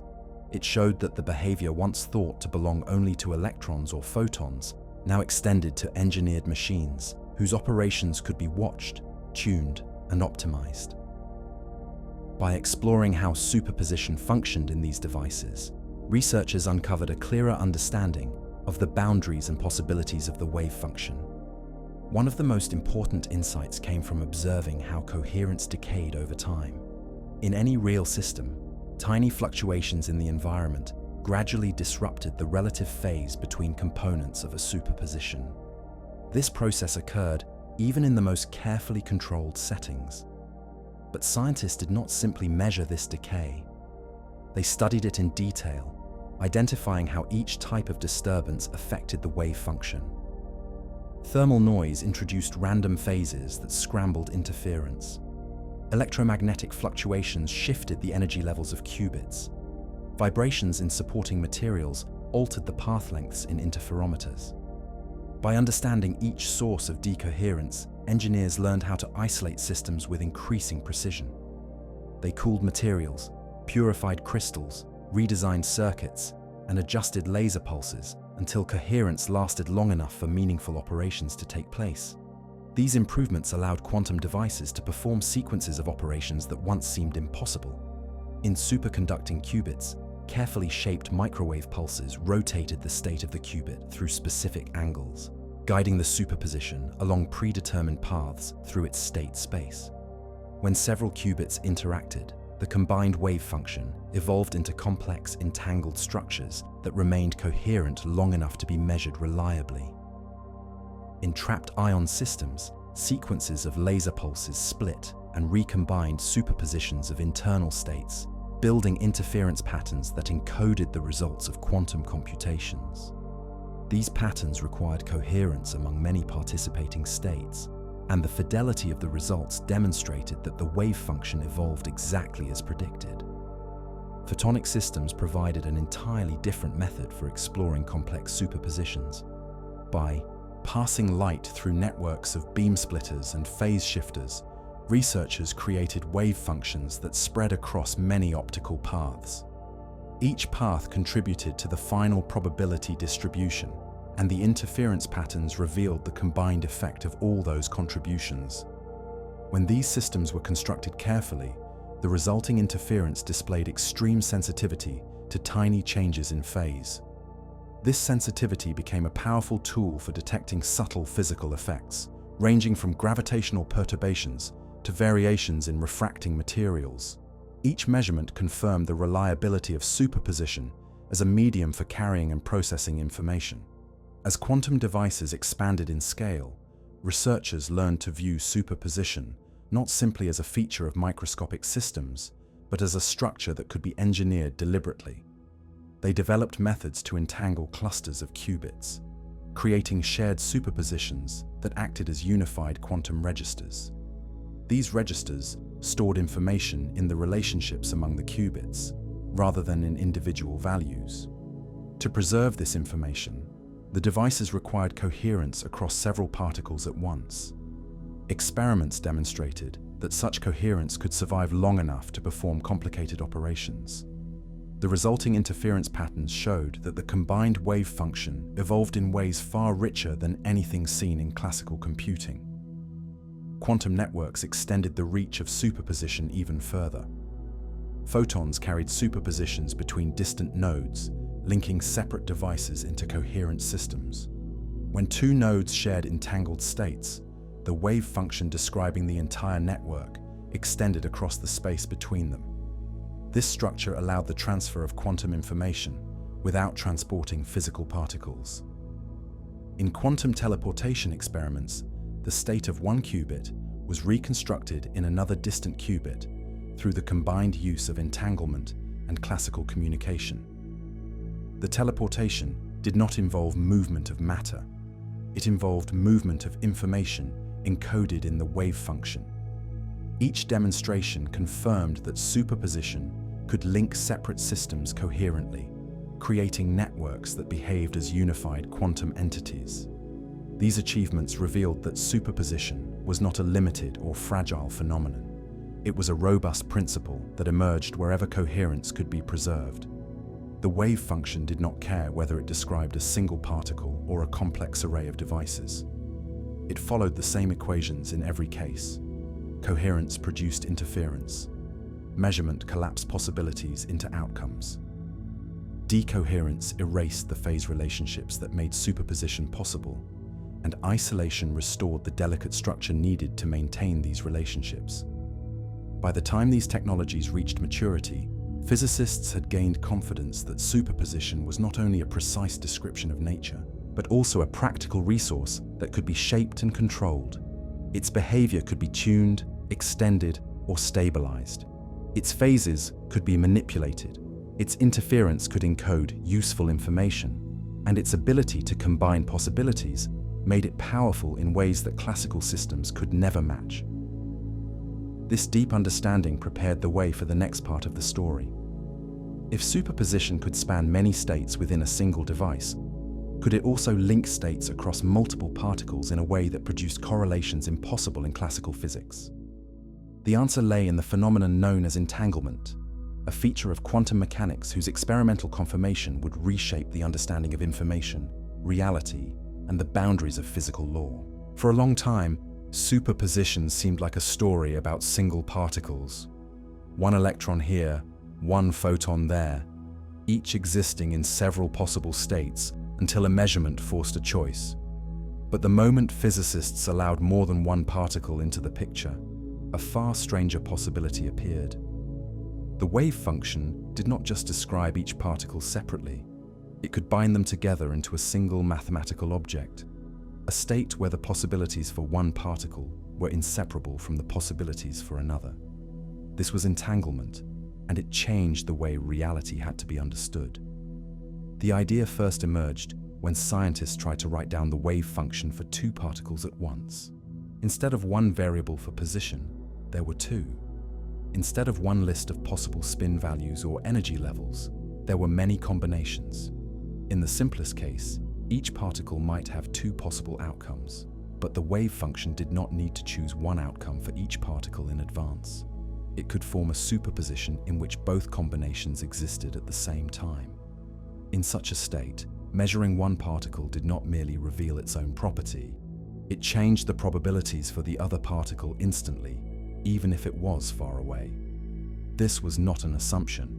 It was the direct consequence of how the mathematics of superposition worked when applied to more than one system at a time. Einstein and his collaborators saw how strange this was. They imagined pairs of particles that interacted and then flew apart, carrying linked properties. If quantum mechanics were complete, they argued, then measuring one particle would allow a prediction about the other without disturbing it. That seemed to suggest that the other particle must already have carried a definite value. Otherwise, how could the prediction be so certain? Their famous argument raised a sharp question. Either the wave function was an incomplete description, or nature allowed a kind of non-local connection that classical physics could not accept. The answer came not from opinion, but from a theorem, and then from experiment. John Bell showed that any theory in which particles carried local hidden properties had to obey certain statistical limits. These limits, expressed through inequalities, set hard constraints on how strongly two distant particles could be correlated. Quantum mechanics predicted that entangled particles would violate those limits. The stage was set for a decisive test. If experiments matched Bell's limits, then some undiscovered classical mechanism might still be possible. If they followed the quantum prediction instead, then local hidden variables would be ruled out. Over many years, physicists carried out the necessary experiments. They created pairs of photons whose polarizations were entangled, then sent them to distant detectors. They measured each photon at randomly chosen angles, and they did this again and again, accumulating large data sets. Early, experiments suffered from practical limitations. Detectors were imperfect, and the settings of the devices were not always chosen under ideal conditions. Yet even then, the results leaned toward the quantum prediction. As technology improved, the tests became more demanding. Detector efficiencies climbed. Random number generators chose measurement settings at the last possible moment. Distances between detectors were increased, so that no signal traveling at or below light speed could coordinate the outcomes. When these loopholes were finally closed, the verdict was clear. The correlations violated Bell's inequalities and matched the quantum predictions. Entanglement was no longer a philosophical oddity. It was a verified feature of the world. And it was not limited to photons. Experiments with trapped ions showed entangled spin states spread across strings of ions held in electromagnetic traps. Cold atoms were entangled through collisions or interactions with light fields.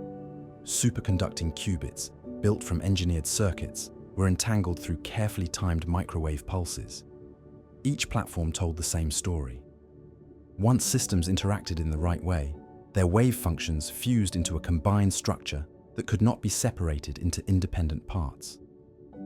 Measurements on one system altered the probability distribution for the other, no matter how far apart they later moved.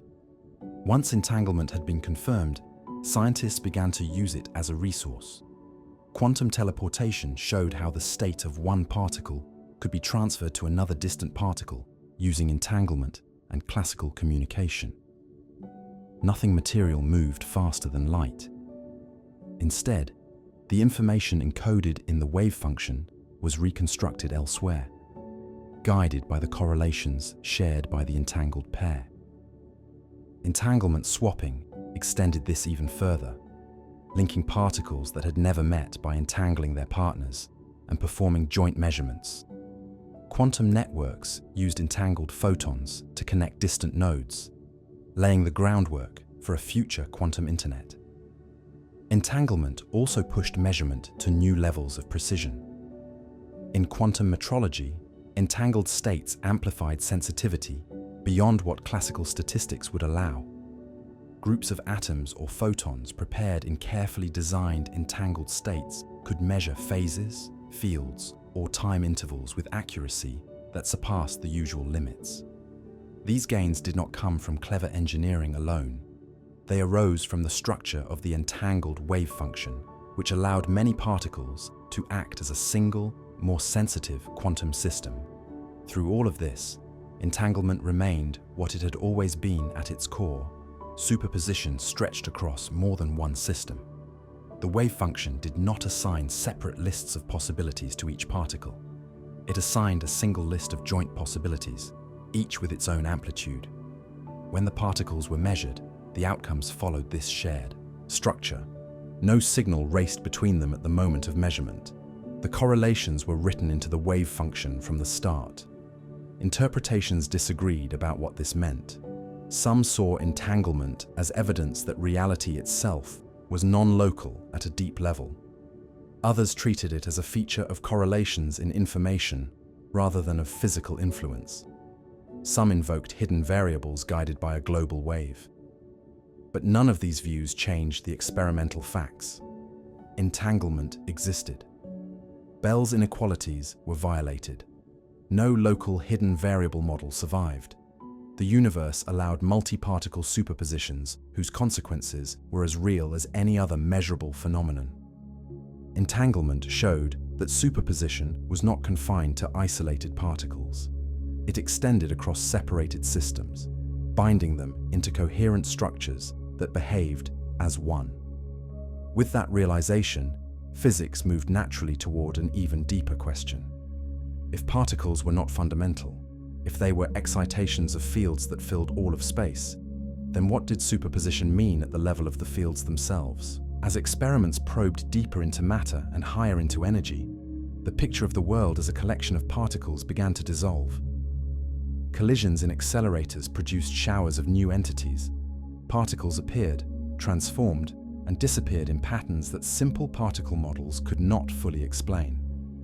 The more closely physicists looked, the more it seemed that particles were not fundamental building blocks, but something like ripples on a deeper medium. That medium was the domain of quantum fields, and in that domain, superposition was not a special case. It was the rule. In quantum field theory, every type of particle is associated with a field spread throughout space. The electron is an excitation of the electron field. The photon is an excitation of the electromagnetic field. Quarks, gluons, neutrinos, and the carriers of the weak force all arise as excitations of their own fields. The wave function now describes not just positions or spins, but entire field configurations. A state with no particles is the vacuum, but this vacuum is not empty. It is the lowest energy state of the fields, filled with fluctuations that are themselves superpositions of many possible excitations. These fluctuations are not conjecture. They leave measurable fingerprints. The Casimir effect shows that two uncharged metal plates placed very close together in vacuum experience a tiny attractive force. Classical physics cannot explain this, but quantum field theory does. The allowed modes of the electromagnetic field between the plates differ from those outside. The change in vacuum fluctuations produces a real force measured many times in the laboratory. The Lamb shift in hydrogen, a small shift in energy levels compared to the simplest predictions, also arises from interactions with vacuum fluctuations of the electromagnetic field. Only a description in which the field exists in a superposed, fluctuating vacuum state yields the correct energies. Perhaps the most precise triumph of this framework comes from the magnetic moment of the electron. Quantum electrodynamics, the field theory of electrons and photons, predicts a value that has been tested to many decimal places and found to agree with experiment. The calculation involves summing contributions from myriad virtual processes, situations where fields briefly fluctuate into particle pairs and back. Each such process is part of a vast superposition encoded in the wave function of the fields. The extraordinary agreement between theory and experiment shows that this description is not a mathematical indulgence. It is how nature actually behaves. The strong nuclear force reveals another face of field-based superposition. Quarks are never observed alone. They are locked inside protons, neutrons, and other composite particles by gluons, the excitations of the strong force field. Inside these particles, the quark and gluon fields fluctuate violently. The wave function that describes a proton is a superposition of countless possible field configurations. High-energy scattering experiments probe this internal structure. When fast particles strike a proton, the way they scatter tells us about the underlying combinations of quarks and gluons. Measurements match the predictions of quantum chromodynamics, the field theory describing the strong force, which rests entirely on the superposition of field states. Even the weak force, responsible for certain kinds of radioactive decay, fits into this field framework. Heavy particles associated with the weak interaction appear as excitations of the electroweak field. They exist only fleetingly in many processes, as virtual participants in a superposition of possibilities. Yet their influence on decay rates and scattering processes is unmistakable. Experiments at colliders have confirmed their properties and interactions, matching the calculations provided by quantum field theory. In this view, the familiar notion of a particle gives way to a more subtle picture. What we call a particle is one particular pattern of excitations in a field, a localized ripple with specific energy, momentum, and quantum numbers. Superposition allows the field to occupy states with no excitations, one excitation or many, all at once, each with a specific amplitude. When we talk about a particle traveling through space, what we really mean is that the field has been prepared in a state where the probability of detecting an excitation moves along a path. The wave function of the field evolves according to equations that allow these excitations to propagate, scatter, and transform. Vacuum fluctuations and field superpositions also play a role in more subtle effects. Vacuum polarization, in which virtual particle pairs influence the effective charge of particles, is one such phenomenon. The measured strength of electric charge depends on the energy scale at which it is probed, reflecting the superposed cloud of virtual excitations around each charged particle. Once again, experiments confirm these predictions with high precision, reinforcing the central role of superposition at the field level. Quantum field theory has been tested in many arenas, from tabletop experiments to giant colliders. Its predictions for scattering cross-sections, decay rates, and particle properties have been borne out repeatedly. The standard model of particle physics, built from these fields and their symmetries, captures a vast range of phenomena. At its heart lies a single unifying idea. Fields exist in superposed states, and their excitations, which we call particles, emerge from this underlying structure. When this picture is extended to curved spacetime, new questions arise. Quantum fields near intense gravitational fields behave differently than in flat space. The prediction of Hawking radiation from black holes comes from treating field modes near the event horizon as superposed states that straddle the boundary between inside and outside. Although this radiation has not yet been observed directly, related experiments in analog systems and the overall consistency of the theory suggest that superposition remains the guiding principle, even in such extreme conditions. Quantum field theory does not claim to be the final word. it does not yet encompass gravity in a complete way. But within its domain, it is the most accurate framework humans have ever built. It tells us that the basic ingredients of the universe are not solid, indivisible objects. They are continuous fields, everywhere, always in superposition, their excitations forming the particles and forces we observe. With this foundation in place, it becomes natural to ask how such superposed fields shaped the entire universe, from its earliest fractions of a second to the cosmic webs seen today. When physicists turned their gaze from laboratories to the sky, they found that quantum superposition had left its fingerprints everywhere. The structures spanning billions of light-years, the relic glow of the early universe, and the behavior of matter in the densest stars all carried signs of quantum origins. The very shape of the cosmos, when viewed with precision, spoke the language of the wave function. According to well-supported cosmological models, the early universe was hot, dense, and filled with quantum fields in excited states. During a brief period known as inflation, space expanded at an astonishing rate. Quantum fluctuations in these fields, tiny variations that existed as superpositions of many possible amplitudes, were stretched across enormous distances.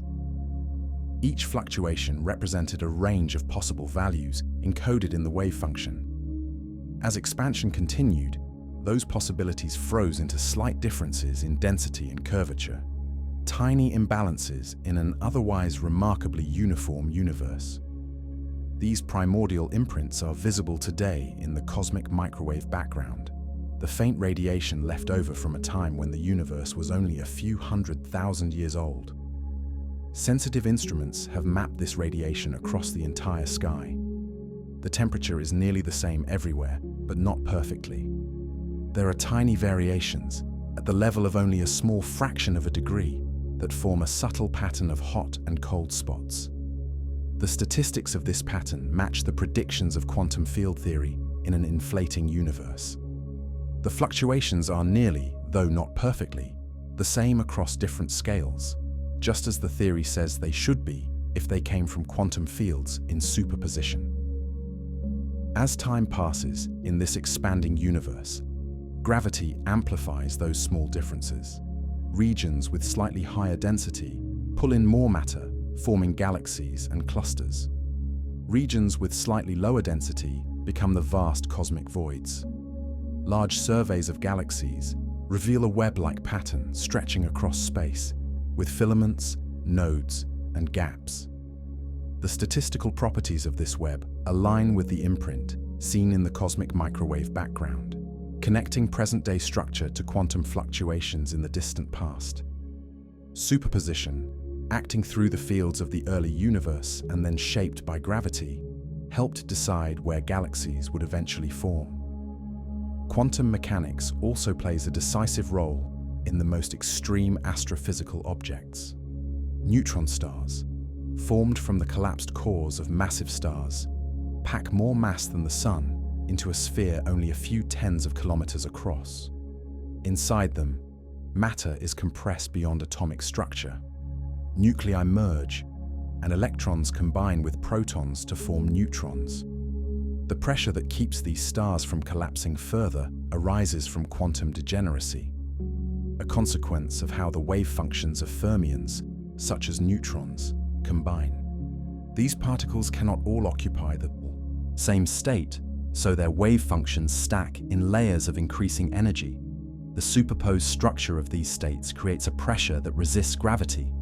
Observations of neutron star masses and radii, and of gravitational waves from their mergers, align with models that depend critically on these quantum properties. Even more extreme are black holes, regions where gravity is so strong that not even light can escape. Classically, a black hole seems like a one-way door, but when quantum fields are included, the picture changes. Hawking radiation arises when field modes near the event horizon are treated as superpositions extending across the boundary.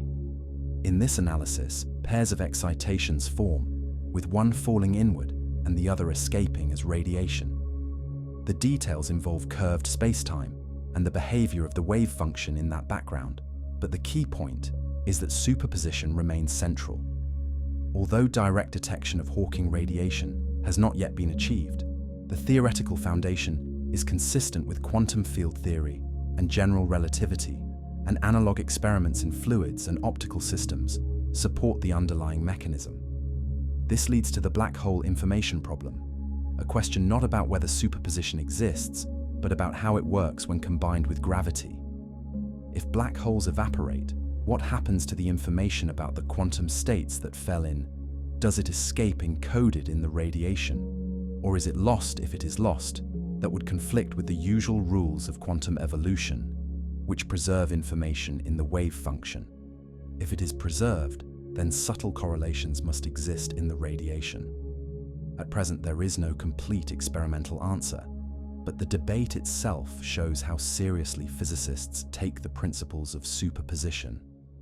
They expect those principles to hold even in the most extreme environments, and they search for a theory of quantum gravity that will show exactly how. High-energy particles that strike Earth from space also reveal the role of quantum mechanics in extreme conditions. When these cosmic rays hit the atmosphere, they trigger cascades of secondary particles. The distribution of these particles depends on the superposition of many possible interaction paths in the underlying quantum fields. Calculations based on quantum chromodynamics and electroweak theory predict the probabilities for different outcomes, and detectors on the ground confirm these predictions. The showers of particles observed in these events are the macroscopic echoes of countless quantum processes occurring high above the planet. All of these lines of evidence combine into a single coherent picture. The universe did not begin as a classical object evolving from sharply defined initial conditions.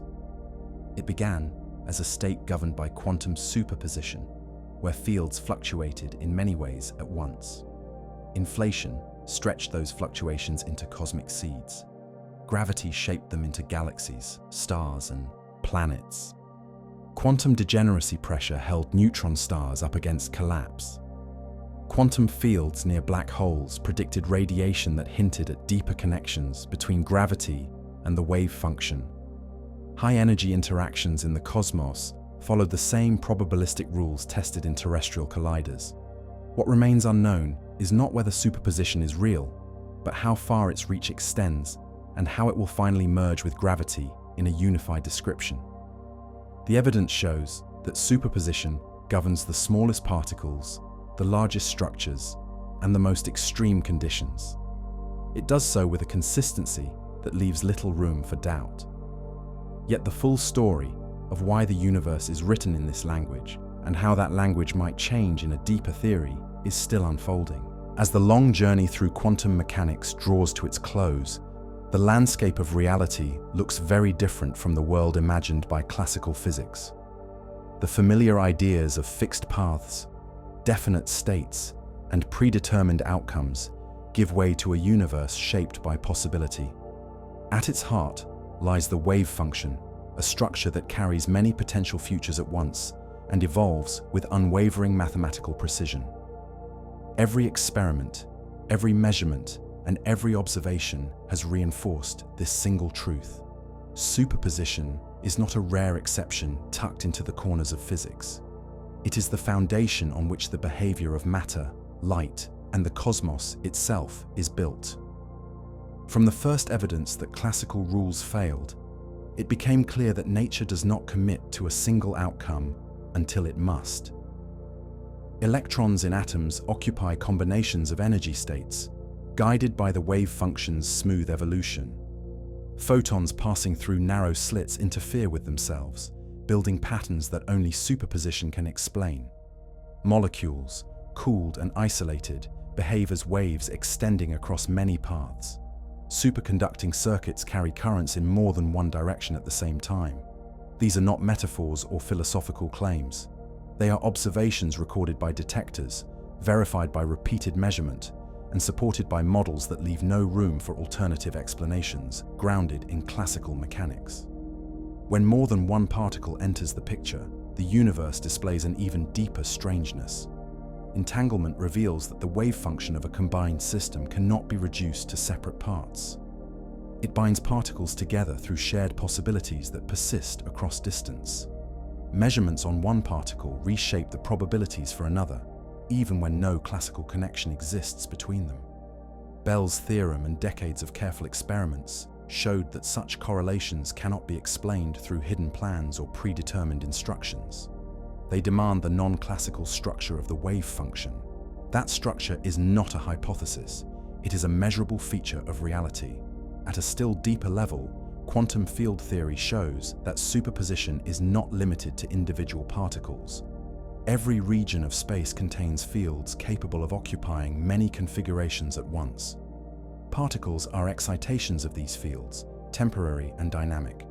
The vacuum itself, once imagined as empty, seethes with fluctuating fields whose effects can be measured directly. The forces between particles arise from the interplay of these fluctuations. The stability of matter, the behavior of atoms, and the interactions that shape the visible world all follow from fields existing in superposed states. This understanding forms the most accurate scientific framework ever created by humans. Yet the influence of superposition does not stop at the laboratory door. It reaches outward across the universe. The cosmic microwave background carries the imprint of quantum fluctuations stretched across space during the earliest moments of cosmic history.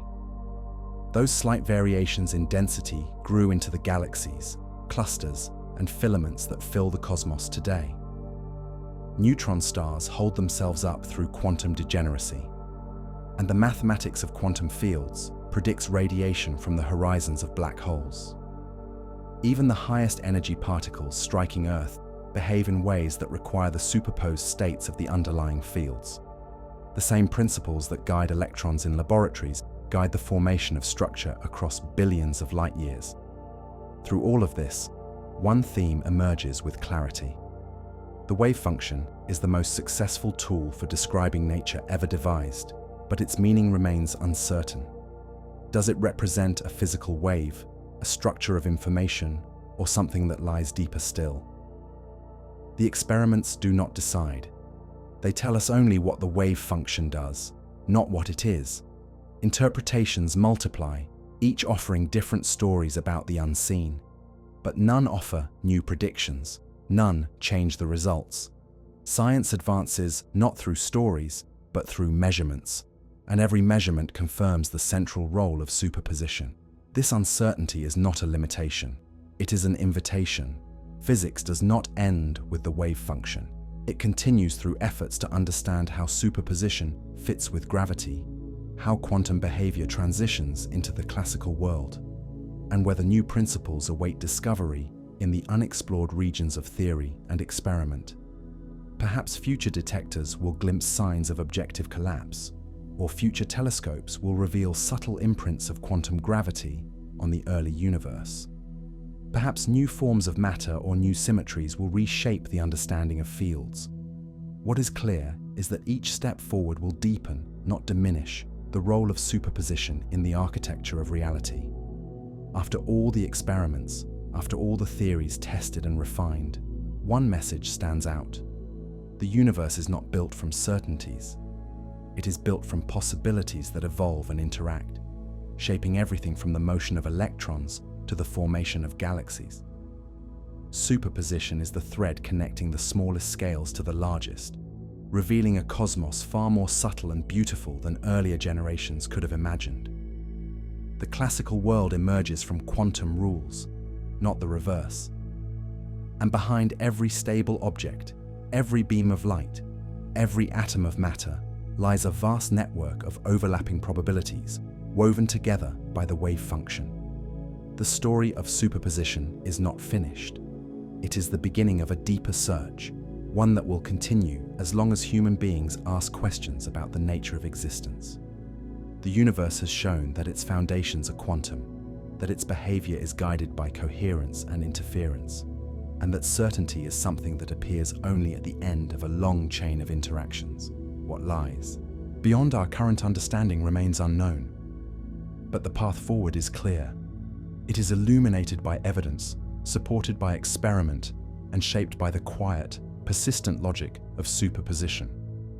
And so the exploration continues, carried forward by curiosity and by the simple realization that the universe is richer, stranger, and more intricate than any classical picture could ever capture.